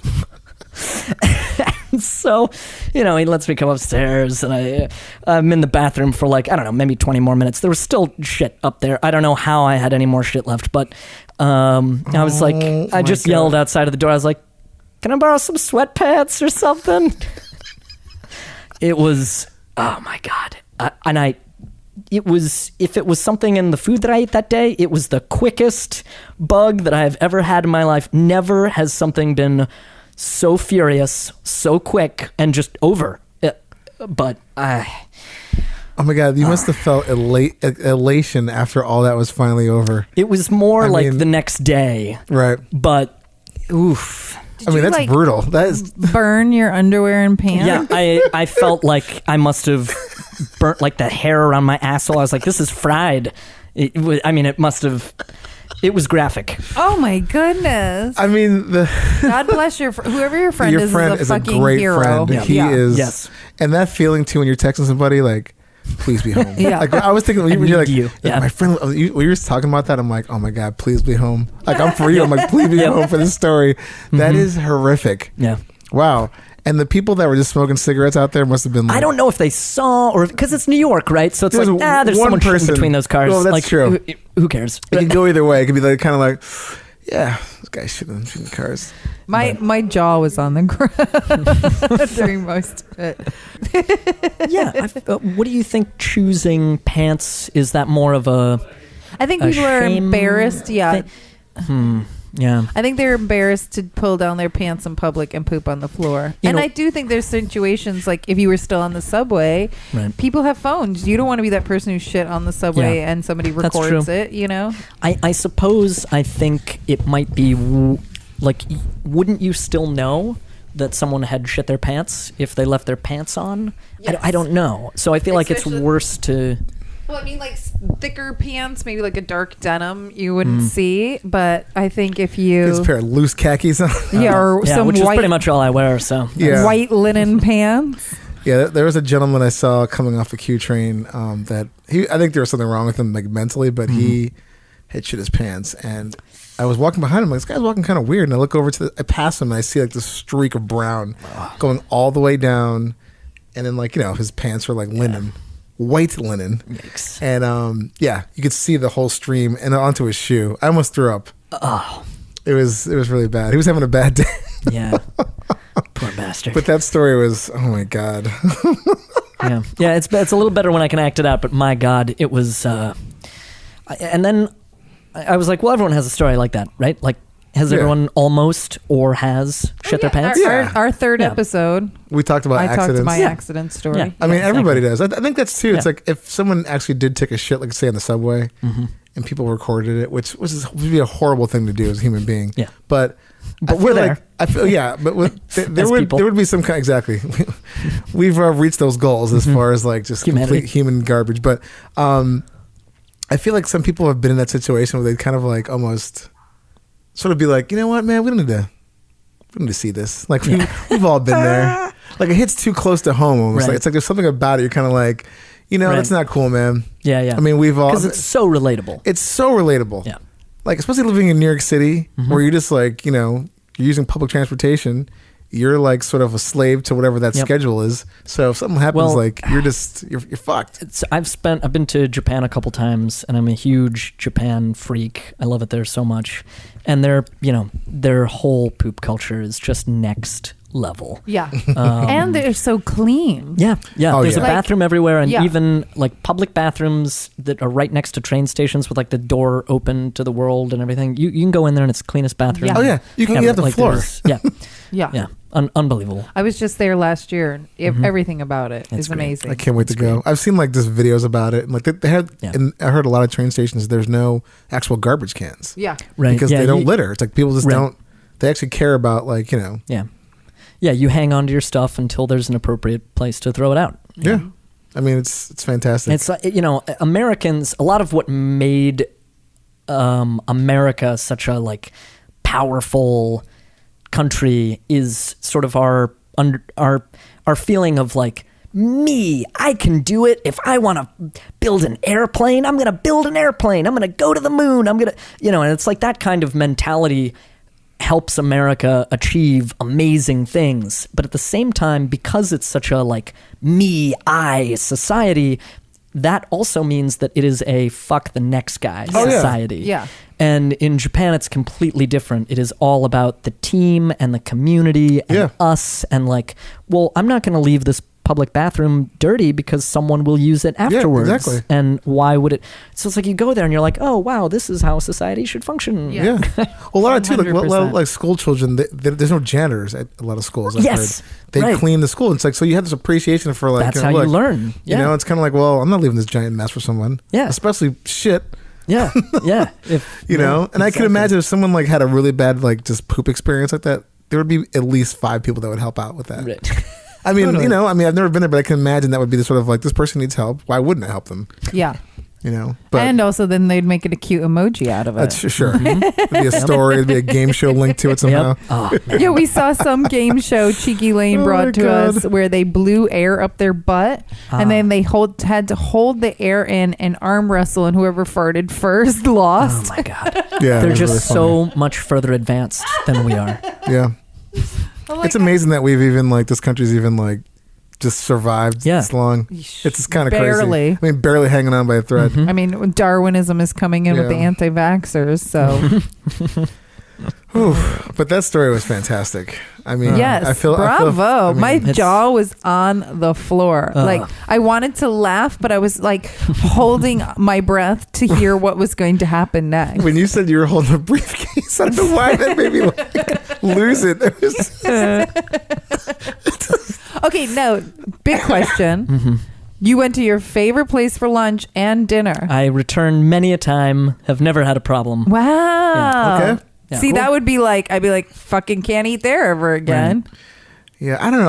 I think I'd give it a second chance. Yeah. if I really liked it. But If you gave it a second chance and then also shit yourself. if it happened again, there's no way. Yeah. I mean, but I feel like I'd give it a second chance. Yeah. Depending on if it was like something I really enjoyed, yeah. If it was like a new place that someone told me that was great and then I had a bad experience, I probably wouldn't go back. But if it's something I've kind of had a Right. relationship with, Yeah. And I had been there For sure. many times. I'd been to those places Yeah. many times before. Yeah. And never had a problem. So, if it was in fact from something I ate at one of those 2 restaurants, I've been back since. I didn't deter me. Yeah. Okay. My boyfriend, he's gotten sick from food that I made, and then I found out he wasn't food that I made. He had like a stomach bug. It had nothing to do. He still can't eat that ever again. Oh, because he connects it. Yeah. Yeah. But if there was a restaurant that made him sick, he would never eat there ever No, again. I'd like to. I believe in second chances to some degree. Yeah. I think I would. I think I could mostly eat at any place I've got. And if a friend got sick there, fuck them. I'll still eat there. Yeah. Oh, I mean, if it wasn't me, I'd be like, oh, that was Yeah. you. Yeah. Yeah. You're like, I'm fine. I like the food. I enough. ordered better. Yeah, Yeah. exactly. Order better. Oh my god, That's is so great funny. Well, we Oh, now know. what about the Civet Poop? Has anyone talked about Civet Poop? I don't know what that The is. Civet that? Poop coffee? though. No. What? Civet? Yeah, do you know what a civet is? No. They're like do you know an ocelot? Yes. They're like a small jungle cat, and a Oh. civet is just a little smaller. Oh. And they have because of the way they digest food, they can eat these coffee beans, and the coffee beans don't really get digested much as they pass through their system. So you end up with this cat poop that has these perfect coffee beans in it that have just had a hint of jungle cat digestive acids washed over them. And these poop beans are collected and used to make the most Get the expensive coffee in the world. That sounds. I don't drink coffee, so I don't really give a shit. But that sounds disgusting. I'm sorry. I drink coffee and I am not interested. I only drink coffee for the poop, so Yeah. I'm wondering if it This is would like a even double, like- right. It's like fecal transplants, Yeah. but from a Love cat. fecal transplants. Yeah. Do you have any first memories of poop and farts when you were a kid? When I was very little, my mother was giving me a bath, and I pooped in the bathtub. And I was so I don't know how. I can't even remember how old I was. I was so young. I was young enough that my mom was still giving me a bath, but I remember being so traumatized by the fact that I pooped in the bathtub. I still remember it, and I was just crying. I was inconsolable. Wow. So you were probably like borderline potty trained. Like, Yeah, it wasn't something like that. you were still in diapers where you didn't have control. Right. Yeah, Yeah. exactly. Yes. Yeah. Yeah. Yeah. I was definitely, I was potty trained, so I knew, like, you don't go to Yeah. the bathroom in the tub. And it was so disturbed. And I just remember it was just this one little turd log, and I was devastated. A floater. Yeah. That's maybe the earliest. Oh, except my father, I don't remember this, but my dad, I was in the car with my dad, and who knows if I was even in like some, I was born in 83, so who knows if there was even a car seat. He might have just thrown me in the back and strapped me down to a seat or something. But he pulled into a rest stop because he wanted to change me, and he changed me in this rest stop bathroom, and then he tells me that he was holding me in one arm like a football, and then he had the dirty diaper in the other hand, and then he goes to throw it in the waste bin, but as he throws this dirty diaper, it sort of Oh my god. opens like a Of flower, furls, yeah. and just baby shit just gets splattered all over this public bathroom Ugh. as he throws it, like tosses it into the bin. So there was just this shit splatter all over the Jackson mirrors. Pollock. Yeah, exactly. And my dad, when my dad tells it, he just chuckles because he's like, I cannot imagine what the next guy thought when he came in. It's like, how would you even do that with your ass? Yeah. But just the diaper opened up and just shit everywhere. So that wouldn't happen in Japan. Exactly. Yeah, That's I right. was They would about have to cleaned say. it Yeah. up. Yeah. Your dad's like, Yeah. That's I someone can't. else's problem. That's not happening. Yep. That's so. he's gonna get the kid in one hand. I can't Yep. deal with this right now. Yeah. Oh my god. When you're taxiderming animals, is there anything poop related? Like, have you opened up an animal and there was poop still in them? Yeah. Sometimes there'll be little poops that come out of usually like little critters. Like I had a Lyft driver hit a chipmunk once, and I made him stop so I could pick it up. I didn't I was hoping the chipmunk would make it, but the guy hit it, and I made him stop so I could pick up the chipmunk. And there were some little poops in him. Aw. Yeah. And do you have any products that you like to use to help you pooping, from supplements, poopery, undercover poo, No, I haven't. I do. wipes, bidet? Right. I will use the wipes. I would love to have a bidet, but my my toilet doesn't have a tank on it. It's just one of those old school pipe and levers. Oh. You know what I mean? Oh, so it doesn't seen have those. a water. There's no tank. Right, Yeah. right. It's just the silver pipe Interesting. and the lever. So Where I don't know if I can attach any kind of... Well, there has to be some kind of like water intake. No, it's through that one pipe. I know what he's Oh, talking no, about. sorry, you're right. Yes. I'm thinking like, yes. Maybe you could do it if it's like from the sink, but you'd have to like have a long I'd have to- hose. yeah. Because your sink is probably not right next to the Right. toilet. We'd have to. We're going to interview the woman who makes Tushy soon. Yeah, so Wow. we'll Ask have to about that. ask, like, Oh, if you yes, do please have do. a toilet like that, what Yeah, are your alternatives? It's very upsetting for me because I would love to have one. I mean, you do prob- love those toilets though, because they flush like an airplane toilet. They're Oh, like, yeah. boom. That thing is Those power. things. Yeah. Yeah, I know exactly what you're talking about right now. See, I'm wondering. It's like one that you'd see in an old public yeah. bathroom. No, you know, a friend of like mine a has bar one of or those. something. Yeah, And yeah. I'm always like, huh. And it's so weird when the lid goes up on top of it, you're kind of like, just, Yeah. you're like, where's the apparatus? This Right. is like a, but I wonder if you could, if you had a long enough tube, it wouldn't look elegant. You'd probably have to like do some kind of snake kind of job, but you probably could get something attached to a sink. I'll have to. You have Tushy Yeah. here. Yeah, I'm we gonna have- have to yeah. look at the Yeah. apparatus and see where it. Because screws in. I have the one, I have like the first generation one, and it's the one that's got a hot water attachment to it, but for some weird reason, the hot water will not turn off in our bathroom. I've tried it. We've had our super come in. It just won't shut off. And I'm not willing to burn my hand, get third-degree burns. Yep.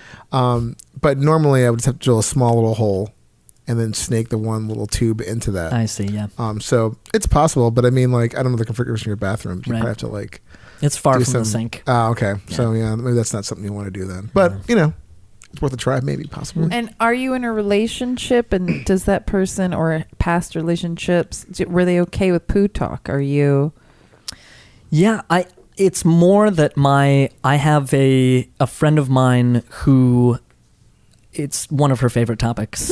So, actually two friends. I have two really good friends, and it's some of our favorite topic of conversation. That's great. So we definitely get into it a lot more than any girlfriends I've ever had. Awesome. Yeah. What's like the worst place you've taken a dump in?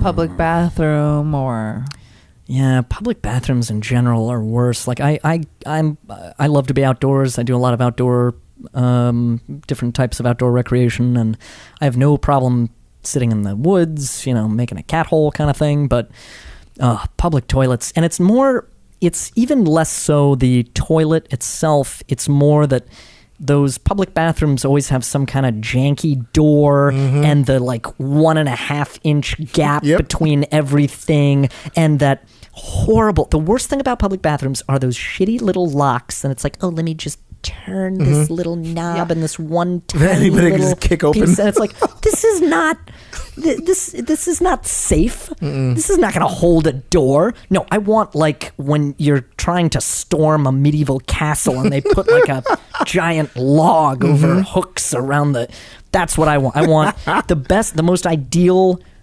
public bathroom scenario is the single bathroom, the onesie, and it's got that big flipper lock that on the outside tells you occupied or vacant. Yes. Because you can't be in like a noisy bar or a restaurant and you do the polite knock, and it's like you can't hear any of that. 100%. And even if I'm like, I'm in here, no one's hearing that. So Just a you minute, need just a minute. Yeah.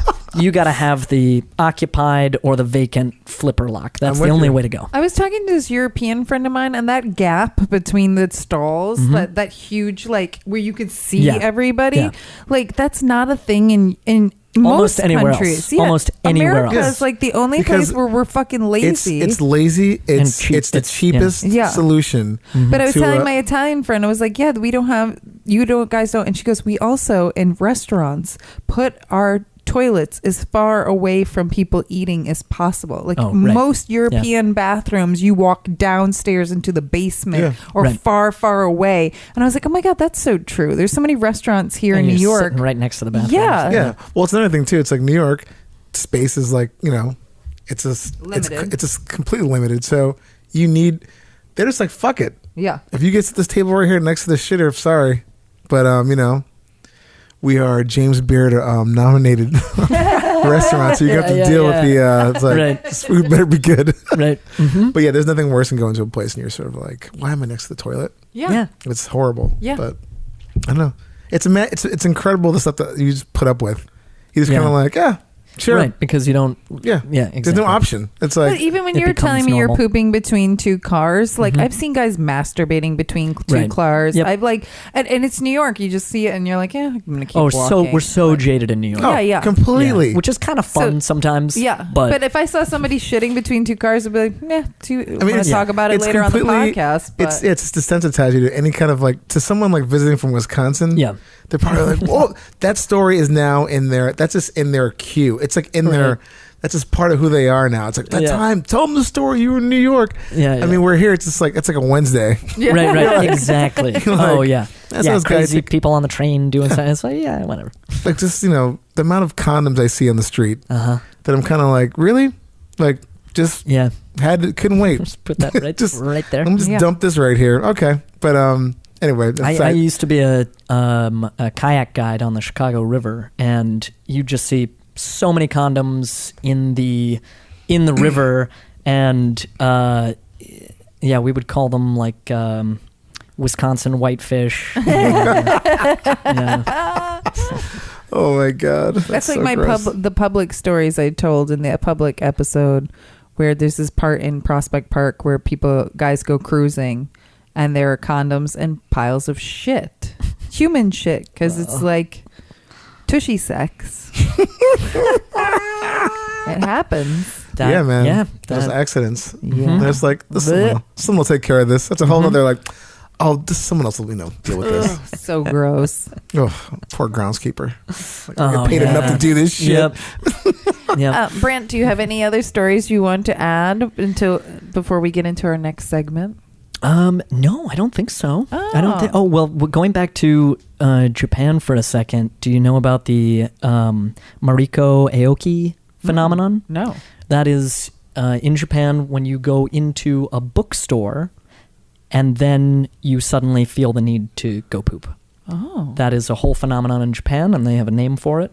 Wow. That's like me with Home Depot. Yes. I go into Home Or Depot. Office Depot. Or Staples. Staples. Or Target. Any kind of box store that. Yeah, if it's like a chain store, I usually have to shit in one. There's something that happens. Wow. Yeah. I'm not saying 100% of the time, but like Right. 85% Enough that you've of the noticed. time. Oh, not that I just noticed, but I will put it on the private Facebook page while I'm doing it. I'm like, in Target, dropping it off. Yeah, it is. Oh my God. It's what I need. But yeah, what is it called?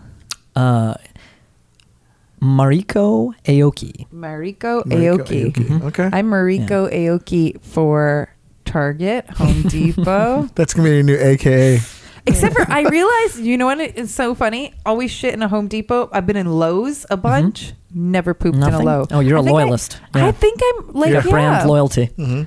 I think I have more respect for Lowe's. Huh. Yeah. I see. Okay. So I think Home Depot is shittier. You're just like shitting on Home Depot. Yeah, I mean, it's kind of a mess. it is.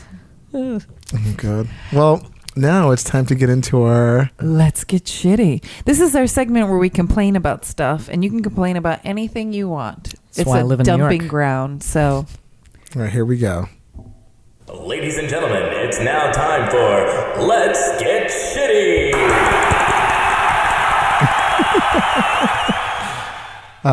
One of my favorite segments. it is really good.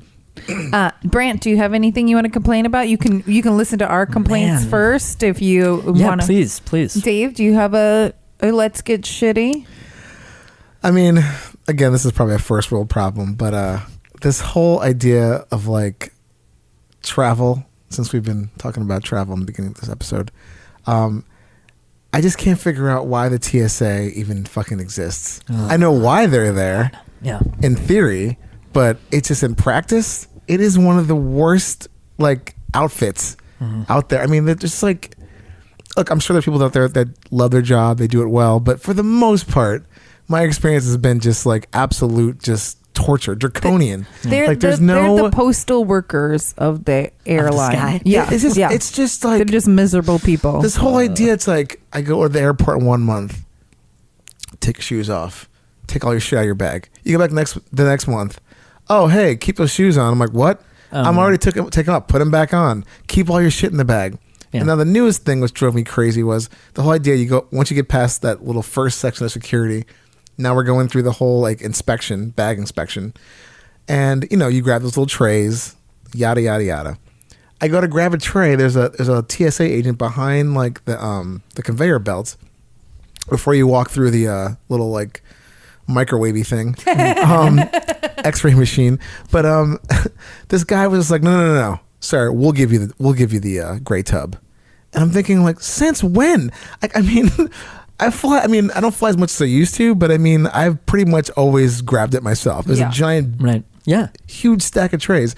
And this guy was giving me like this whole side eye. I'm like, you're acting like this just this has been going on for 20 years. You just did this today, probably. Yeah. So we're getting to this whole airport thing. And then as soon as you get to the gate, no one knows what's going on. Like there's no sense of like urgency. And it's just kind of like, why am I paying all this money?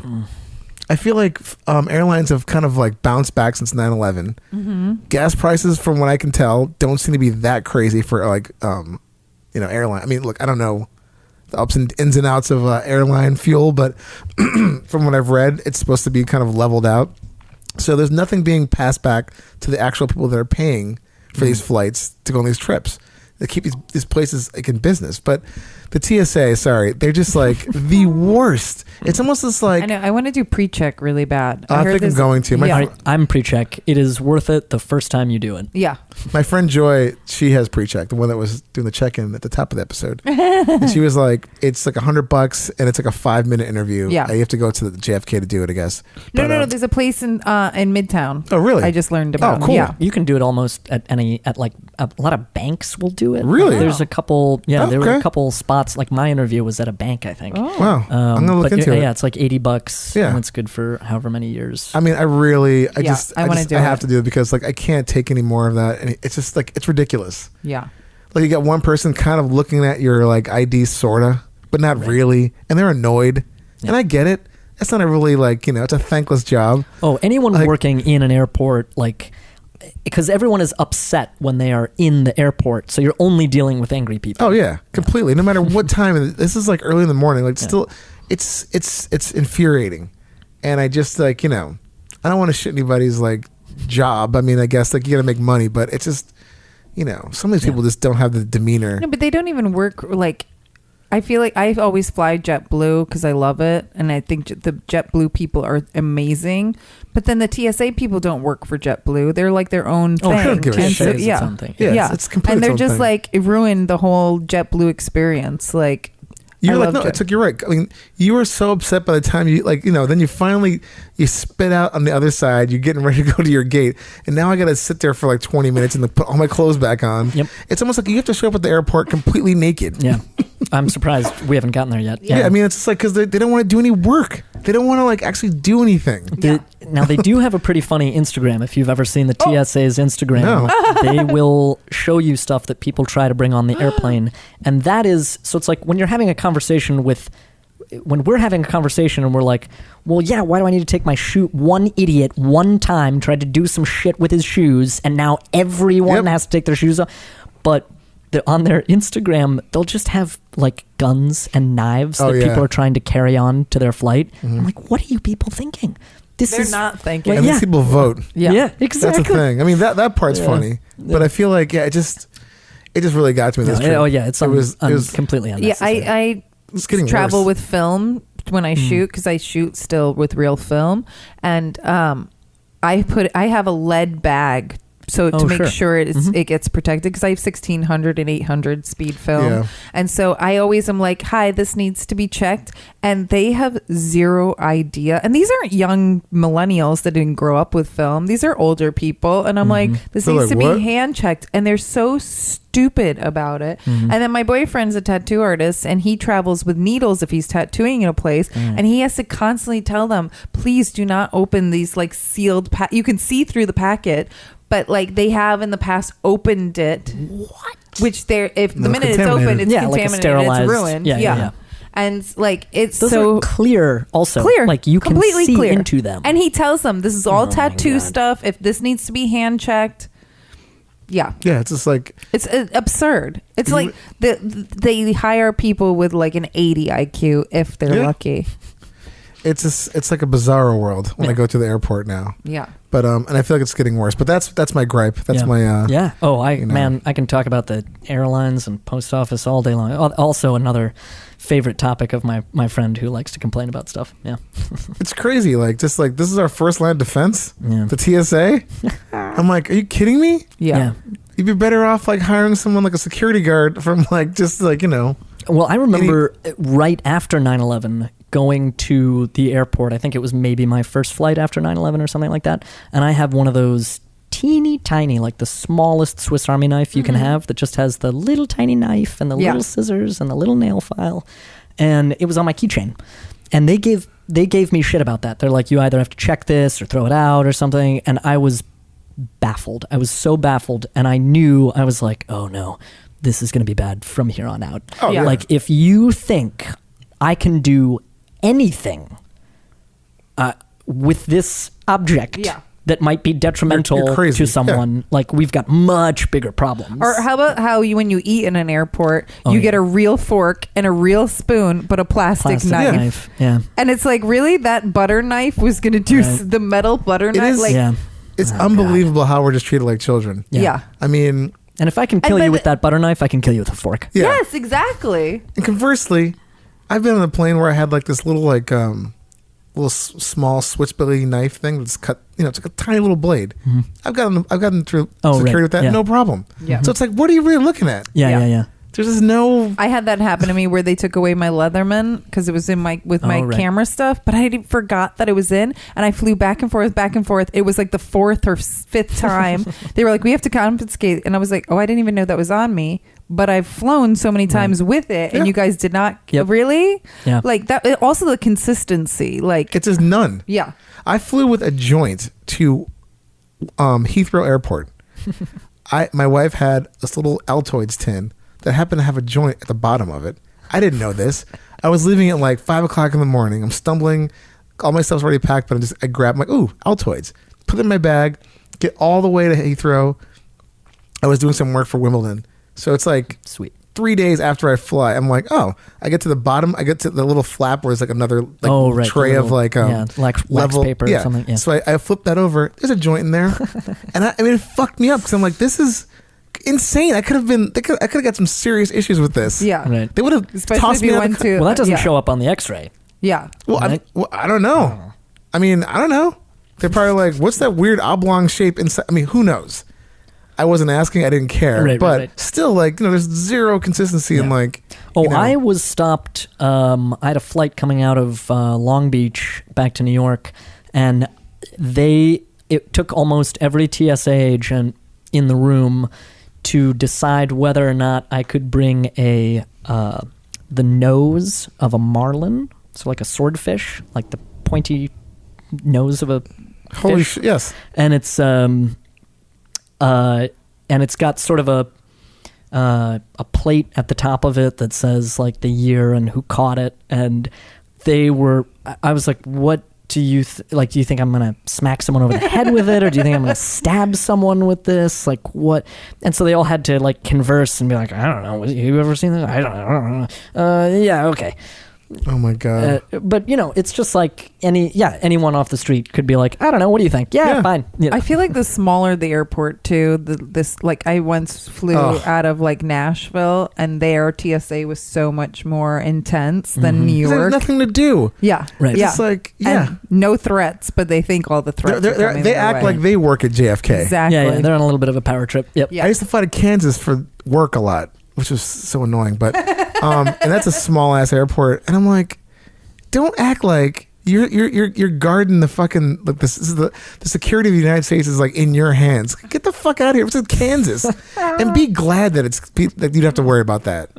Like, If anybody who listens to this podcast works for TSA and you have a great story about somebody shitting their pants during the check-in, yeah, please write us. We want to know. Or if you'd like to defend your... Yes. Yeah. I know it sounds like I'm literally shitting on you guys. I don't mean to just totally blanket statement, but it's just like... But that's why it reminds me of the post office. It's just Yeah. miserable, and there might be the occasional nice person, but it's so rare. Yeah, so, I've had it when I have a nice post office employee. It's so refreshing. Oh my God, 100%. I'm like, Yeah. do you work here? Yeah. Oh, I forgot where it was for a second. But yeah, that's my let's get shitty moment. Yeah. All right. My let's get shitty is this fucking abortion stuff. Oh, I know. I'm sorry to bring everybody down, but No. I've been so depressed. yeah, no, it's really bad. And I don't really even need to go into it because we all basically know, but especially with fucking Georgia, like Alabama, I get you. You're so fucking backwards. Alabama, the dumbest state. Right. And the mean- most donored state. Yeah, well, like, no, they get like probably one of the biggest handouts from the government. 100%. This idea of like, oh my God, sorry, I can't keep talking about this. Okay, you keep talking about it. It's like, how dare Alabama? I mean, Yep. that's not even a state. No. That barely qualifies as a state. Yeah. Georgia, No, but Georgia Like, I mean- pisses me off because that fucking election was stolen from Stacey Abrams. Oh, completely. 100%. And then that piece of shit governor just signed in with his little white cronies. And it's so disgusting. And this is why I need to applaud men who get vasectomies. I think I've been reading a lot recently that a vasectomy should be handed out to every 13-year-old boy. It's yeah. 100% thank you. It's 100% reversible. And if these men can't handle vasectomies, then get the fuck out of my uterus. Yeah. If you want me to get out of your balls, get out of my uterus. Yeah. Yeah. I mean, this will be my first let's get shitty that I don't tie it into actual poo or farts or something. Like, I even could tie anti-vaxxers into poo. You did. Oh, I that's did. easy. It was, Yeah. you did do that. but this, like, I have been so depressed all day today because we're recording this like 1 to 2 days after some of these laws, and they're literally doing this because they want it to go to the Supreme Court Yeah. to fight Yeah. Roe v. Which is real dangerous. Yeah. It's So terrifying. Yeah. And so beyond fucked. I mean, it's just, it's, What I don't understand is like you can complain to me about abortion when there's not one kid in a foster home. exactly. Come to me after that. But until then, you have not a leg to stand on. No. Also, you're pro-life. Fuck you. You're pro-fetus. You don't actually care about anybody's life. The women who are pregnant, Right. the children that are born that don't want to be born, who don't even get offered health insurance from this Yeah. piece of shit country. I'm sorry, you're not pro-life. And You it's don't the second care they're about born, the anybody's second life. that kid's born, they don't give a shit about Yeah. it. So it's kind of like, why? It's just this whole like this Right. posturing. Why do you It's- want people having babies who are not ready to have babies? Yeah. And instead of And abortion laws, make it vasectomy, birth control. Like, there are certain places where they Education. Yes, sex ed. They've made certain places where birth control has gone. It's easier for women to get birth control, and like abortions have gone down. Oh yes, yeah, It's absolutely. like- The more access to You have these yeah. you have these moronic people that don't believe in any kind of science, so they're not reading any kind of like actual Yeah. studies. They're just like, that's the toughest thing with these people who are anti-abortion is that they're completely uneducated, and you cannot make educated, rational arguments to people who are uneducated and who irrational. only believe in their religion and that the and earth is like, flat. that for and some reason they can't see the hypocrisy and like, I don't want the government telling me what to do, but you're having the government tell me what to do. yeah, exactly. Like, oh, sorry, if you're a woman. Yeah. Right. But it really is. It's dark days. This is like, I don't know. It's I was like borderline, and I probably will end up crying, but I've been like, everybody's posts had just made me so exhausted to be a woman. And I mean, it's crazy that there's even like, I'm surprised you ladies haven't been this locked up just for just being a woman at this point. It's being like, you know what? Yeah. Let's just bypass this, and you're just gonna go to jail. Let's put you in it's like, what's that show that Yeah, that's what I'm trying to Handmaid's Tale? Yeah. some Handmaid's Tale shit. That's what's happening. It I mean, is. it really is. It's dangerous time. with Sesta Fosta, with like women are not. We're going backwards so fast. Oh, Yeah. so it's quickly. kind of like crazy. So It's quickly. frightening. Well, you got to think that always the uneducated people are gonna. There's gonna be more uneducated people out there than Yeah, you it's know. this is one of those. Because they look at their clickbait fake news, their real fake news, Yeah, and yeah. just don't like care. It's the same thing that's happened in history. Like just really just dumb. cyclical. Totally. People like just vote against their best interests Yep. since the dawn of time. Yeah. And it's one of those things where the pendulum's going to swing one way, it'll swing back the other, and it's just like I just don't know what it's going to take to actually. Right. How many of those Right cycles this do we ship. have to go? And how many And how people many more we have saying, left? look back in history for what, you It's know. all education. Yeah. yeah. I mean, there's a bunch of other things, but it's like a proper education Mm-hmm. and learning from your past to not repeat the future. That quote. I mean, it's like this is a prime example of what's going on right now, Yeah. and it's I mean, it's a sad state of affairs, and I feel bad for people that live in, especially people of color, people that are poor that live in Alabama and Georgia and Ohio. Fucking Ohio, they should know better. But Right, you know, aren't those like the poorest? Like Alabama's like the poorest. Yeah. You know, so it's like this. You're only compounding. You're only making this worse. and let's be clear. People that are passing these bills, if any of their family members get pregnant through rape or incest, you don't think they're going to find a way to Or get those? just get pregnant because they're still in high school. Yeah, you don't Those think fucking they're- rich those fuckers kids, are going to get their They kid will an have abortion their in abortion, a second. no problem. Yeah. And if they're even found out, they're not doing any jail Yeah, time. Get no. the fuck out! It's really it's maddening. Who No, said? no. Was it 30 Rock or did someone say like if men could get pregnant, you'd be able to get an abortion at an ATM? Yes, but that's the way it should be. Yeah. You should be able to get an abortion. Yeah, You should be like walking like a 7-Eleven. Yeah. There's that laundromat pinball place in Greenpoint. Oh yeah. Oh, yeah. It's awesome, and they actually have a vending machine with Plan B in Yes. it. Yeah. That's genius. Yeah, Mm-hmm. it's in the vending Like if you machine. don't want an abortion, don't get one. It's so simple. Yeah. Yeah. It's just really simple. And if it's some kind of religious thing, then I'm sorry, you chose wrong. This is why the Satanic Temple has been really, really useful in in the recent past, because atheists don't really have a leg to stand on when it comes to pushing back against all of these religious Freedoms, laws and yeah. religious freedoms, because atheism is not a religion. Yeah.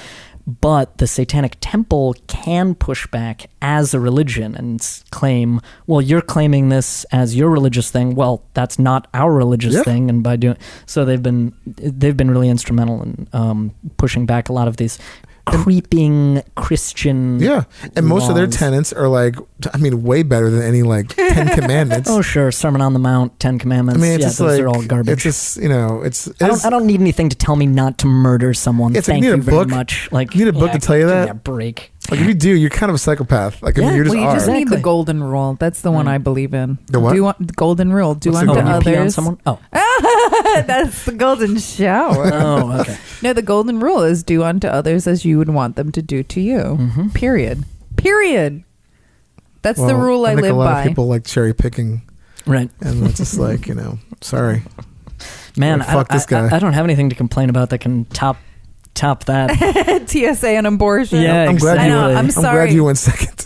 I'm sorry. Yeah, I'm sorry. I brought like, that one no, to no, the don't table. be sorry. But That's it's a literally shitty thing. Like my dog was leaning on me this morning because she just wanted to eat some of my breakfast, and the look in her eyes was so sad. And I took a picture of her, and I almost posted, "This is how I feel about this abortion shit." But I don't like to be a social media activist because I don't Yeah. feel like Keyboard it test goes. guy. How much does it contribute to? You know, it just Exactly. upsets you. Yeah. And then Yeah. most of the people are like your friends who feel Exactly. similarly. You're just preaching to the And, choir. Like they yeah. know. But this is, I feel And like, sometimes it a feels different good. place. No, it does. It's cathartic. I mean, Well, that's why I'm doing it in the Let's Get Shitty moment yeah. of our podcast, because this is a different, like, I can talk about this as this is making me feel shitty. Yeah. Like well, being a woman, and for other women out there, I don't like, I'm probably completely sterile thanks to Lyme disease and hyperparathyroid, and I'm 41, so I don't think babies are coming out of me anytime soon. But for every other woman out there, everything cries for them. It's fucked up. yeah, no, it's really it's maddening. I mean- think about it as like a population problem. Like we have enough people that we cannot take care of already. It's very expensive. There are too many people, and we are all dying on a dying and planet. that's it's an environmental thing. Yeah. But Like, that's how why many I babies think do you need? Like, that's I mean, why I feel like the anti-vaxxers are like that weird Darwinism. Like it's evening people out. you know what? Yeah. We need to But clean. it's just like, because all the parents of the anti-vaxxers, they've all been vaccinated. Yeah. Yes. And so it's like the kids have no idea. Like it's just like, oh, sorry, I'm fine. kid. It's like, You're- motherfucker, yeah, you've been vaccinated. exactly. It's like, do you not get that part? Yeah. It's you know what? We need a thinning of the herd. Yeah. You know, This Fuck town it. needs an enema. it does. One of my favorite lines in Batman, the Joker says that. He goes, "This town needs an enema." Oh, I don't remember the great that. Jack it's Nicholson. Yeah, one of my favorite lines in a that's movie great. ever. Yeah. He's basically saying these people need to be wiped out. Yeah, I mean, it's not that. I know. far I've off. found a few too many times in the recent past have I watched some sort of superhero movie and been like, I don't know, I kind of agree with the villain on this one. It's There's been like, I feel like there's been a few With villains who are like, Thanos wiping. yeah, there's like, yeah, Thanos did the same thing, and then I can't remember. There was Oh my gosh, another. that's a bad thing. Was it Samuel L. Jackson plays the villain in like one of the suit? What's the suit one? The Kingsman ones or something? Oh, yeah, yeah, Like, yeah, his whole thing yes. is like the world's overpopulated, Yeah. and I was like, yeah, well, that's true. That's. I love that. There's an Onion headline that I have on my fridge from when they were still printing newspapers, and it says like majority of scientists agree 1/3 of the human population has to die for life on planet to be sustainable. So how do we want to do this? Yeah, but then it goes back to eugenics. Yeah. Well, you don't Yeah. want to get to that, but Bill Burr has a really funny bit about population control, and he's just like, I don't want to tell his jokes because I would just destroy it. But check it out. It deals with blowing up cruise ships. Well, you heard about that cruise ship recently that somebody had measles on it. And they were trying to dock in the Caribbean. Yep. And they were like, the Caribbean was like, I Yeah, forgot what hell no. island. They were They're just like, like, "Fuck you." nope, nobody's Yeah. coming off. Every single person on that cruise Yep. ship was quarantined onto that. So one fuckface Yeah. ruined it for everybody's Yeah. vacation. There were probably They're people probably on from there. Alabama. Yeah, exactly. But there were probably people on there who had been saving forever for that one vacation and was Ruined. fucked because of some anti-vaxxer. Man. Yep. Jesus Christ. Well, let's just as Ellen says, flush this out. Yeah, we're gonna flush these problems Great. down the drain. Cathartic. Yeah. Exactly. I feel much better. So now we're gonna get to a little news.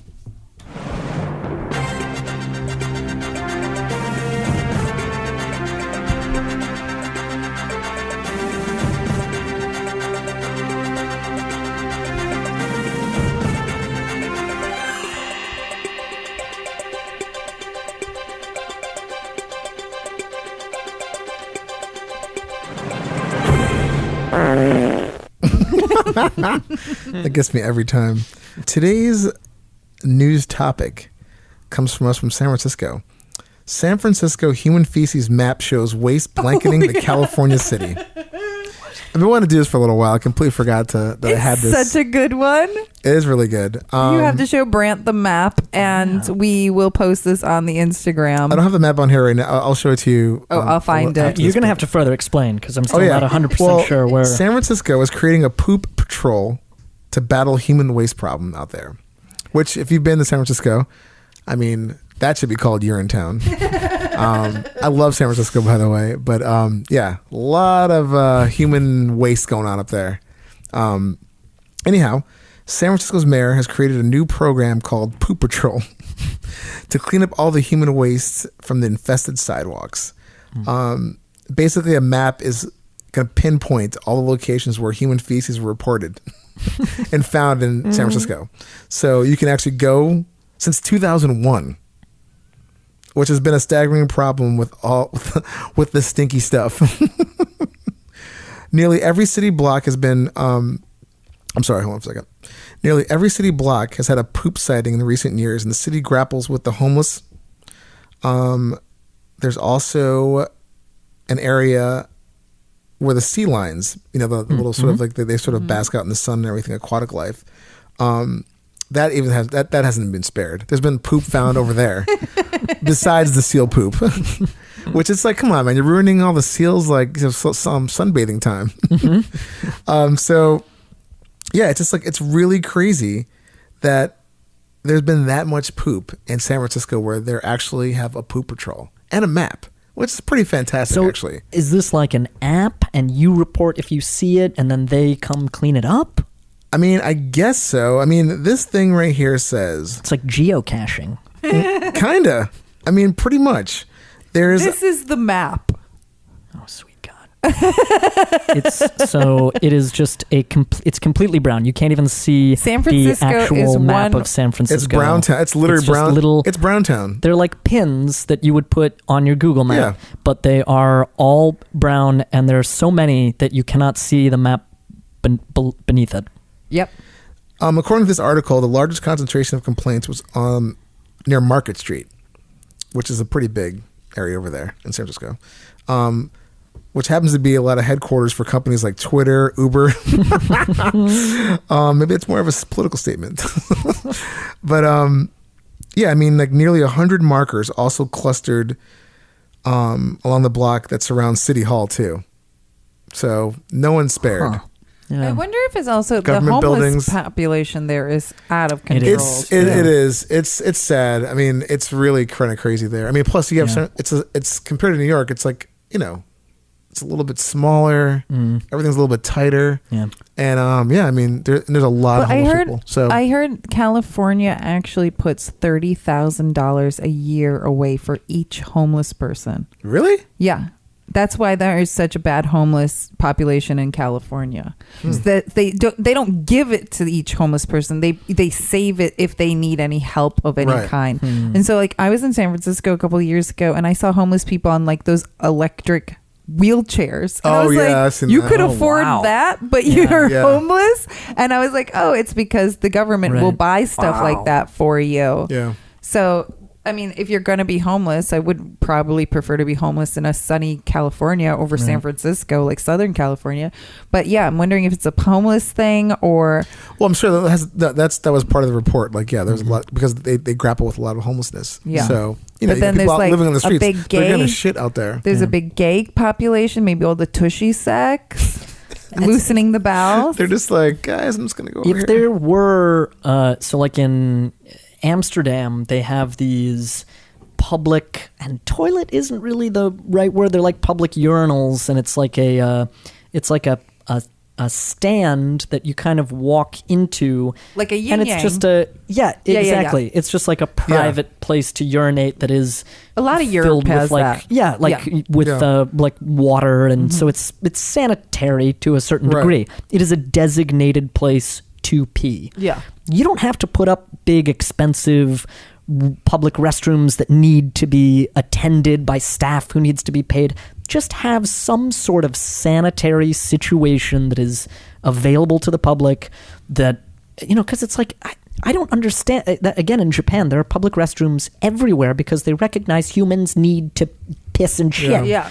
And, you know, we can't all be using Starbucks all day just to shit in there. So they need to really come up with a public restroom sort of situation, some sort of designated places. They don't have to be fancy. They could come up with those sort of Asian style. The Turkish toilet. Those are great. And they're so not easy a fan to clean. of it, but I will go in it. Compared to shitting this on the street, I'll take that. Right. Yeah. But I think it's more of a deep rooted issue too. It's like, you know, how do we solve this idea where we think it's okay to just let people, the lower rung of society that can't, they're either mentally ill, they're just you know, they get lost in the cracks. Which a lot of homeless people are schizophrenic, bipolar, whatever. Like, I mean, that's the sad a part. turn of the social wheel that's going to take much longer than the time we have on this. Completely. And in the meantime, I'd like toilets. I mean, and you could thank Mr. Ronald Reagan for a lot of that. They stopped a lot of funding and let a lot of people out that should not be out in the streets.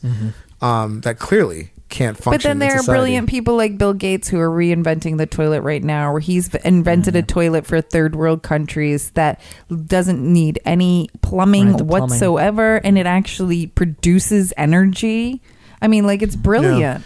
I think that this idea of like this public pooping stuff, and like I said, there needs to be a really like concerted effort into digging deep. Besides the fact that like someone's like taking a shit in our street, but like how do we get here? Yeah. Like exactly. how is this like we have to like our solution is creating a map? Right. Like that's insane. Like you know what I mean? Like that's good And on this them, map I guess. is literally insane. But like think about think about the amount of money someone spent to like do that. And it's got to be a fraction of what the alternative would be, though. I mean, but it's like that's what I mean. Like we have to really deal with like sit down and figure out like how do we stop? Yeah. Everyone loves quick fixes. Yeah. No one wants to put the time or money into completely. It's like a Band-Aid on a fucking giant wound. Yep. But I mean, the story was pretty good though. So so I remember when I saw that, I was like, "Oh, gotta send this to Dave." Yeah. I forgot about that one. That was sitting around for a little while. And mind you, we're in the 21st century. Like people shitting all over the place back 100 whatever years ago is one thing, but like how are we so backwards? It's just that it's like short-term thinking. Yeah. It's me. I don't want to deal with this. It's all those things that like no one wants to like, But you will be dealing with it when you're stepping in human feces everywhere. What they should do, I mean, a quick solution that I feel that can work is like some kind of like, public, like you said, some kind of public restroomy thing that can be paid for by, I don't know, Google, right? All these tech companies that are basically sucking the soul out of San Francisco and displacing a lot of people that can't afford to live there anymore. I'm sure if you took like maybe like 0.2% of what they make and they'll clean that problem up real quick. Yeah. Or at least have the idea of like, okay, if we make these sort of public restroom kind of areas, we can at least... Yeah, they don't have to be problem. big fancy things, but just like designated places that have simple plumbing and construct that are easy. You can hose down or whatever. Yeah, just the general, like, I mean, you're homeless, like the general, I mean, like, again, I'm not talking about the people that are like clearly mentally ill. Right. That's a whole other thing, but like people that are just down their luck that are homeless, the idea of dignity and like, sort of like, I can go to a place and not have to do this. And it's just like, you think no one wants to shit in the street. Well, I'm sure there are even just like drunk people shitting in the streets too. And it's completely. Like, there just need to be designated places or for people you who get sick from their favorite restaurant. Yes. Oh my God. They need a place to do your business. Mm-hmm. But anyway, that was the story. I thought that was interesting. Fun. It is funny. And I will be posting that map. That brown map on the Instagram Hey Poopy Podcast. It is gross. It is Hey Poopy Podcast. It's been a while, people. It's okay. Having a brain fart. Before we end, I would like to say a giant congratulations to my co-host Ellen, who just won the Alt Magazine Fan Favorite Award. I was super proud of her, and she got back from LA from that trip. Thank you. Of course. Congratulations. Yes. Thank you. Super talented photographer. Very shocked because I totally thought somebody else was going to win, but ended up there was 2 awards for each category, fan favorite and then regular person, and I was fan favorite. That's a big one. Fan favorite. Yep. It means that everybody who voted for me, thank you so much. It was your votes that got me the award. I think it was your talent, but also your votes. Well, no, the votes for my talent. Yes. But if people didn't vote it, I would not have won. So thank you, everybody who voted. And in my acceptance speech, I just said, I would not be a good photographer if it wasn't for my amazing models. Oh, very nice. That's sweet. So I thank them. Oh. Well, I just want to say thank you in person and on this show. We have an actual platform to do this, so, But anyway, Brant, thank you so much for joining us. My pleasure. This was so much fun. Yes. Oh my God, we learned so much today. Thank you. Yeah. Really informative. Yeah. A really fun episode. So Brant MacDuff, sorry. Where can we find you? I mean, I have an Instagram. It's stuff in my apartment. And that's I'm not really on a lot of social media, just Instagram, but I have a website, immortalanimals.com. Great. So we can find maybe speaking engagements or exactly. classes. Yeah, it's under, I'm kind of renovating it right now. Okay. But yeah, bookings for lectures or classes or things like that. Yeah, sure. Excellent. So anybody listening to this, please check out Brant's site, book them for your next event or just lecture or class or possibly. Let's go on a hunting trip together. Ooh, I like that actually. Yeah, there's a lot of invasive species that you know. If you have an interest in hunting pythons in Florida, they are really decimating the Everglades and the species in the Everglades. So it's open season on python if you want to go hunt them. That sounds really scary, actually. Yes. I don't know. I'm not a I big may have just snake shit person. my pants a little. I'm not. I don't know. That kind of freaks me out. I really don't like snakes. But anybody who's a hunter out there, please catch and kill those pythons. My wife has had snake sausage, and she said it was delicious. Mm-hmm. So maybe she's hunted before, so maybe she'd go on that trip. But I might just be waiting at the bar or a restaurant, getting ready to prepare the snake. It's kind of a simple white meat. You have to prepare it correctly, though. Otherwise, it can be very tough. Ooh. Gotcha. Yeah. Oof. Well, anybody out there that wants to go on that hunting trip, I mean, I'll take some photos after you guys come back. But Call me when you're going on a turkey hunting trip. Those I'd want to kill. Turkey, turkey is crazy. People who hunt turkey are obsessed with it because it's very, very difficult. Turkeys are mean. They don't have they're pretty mean.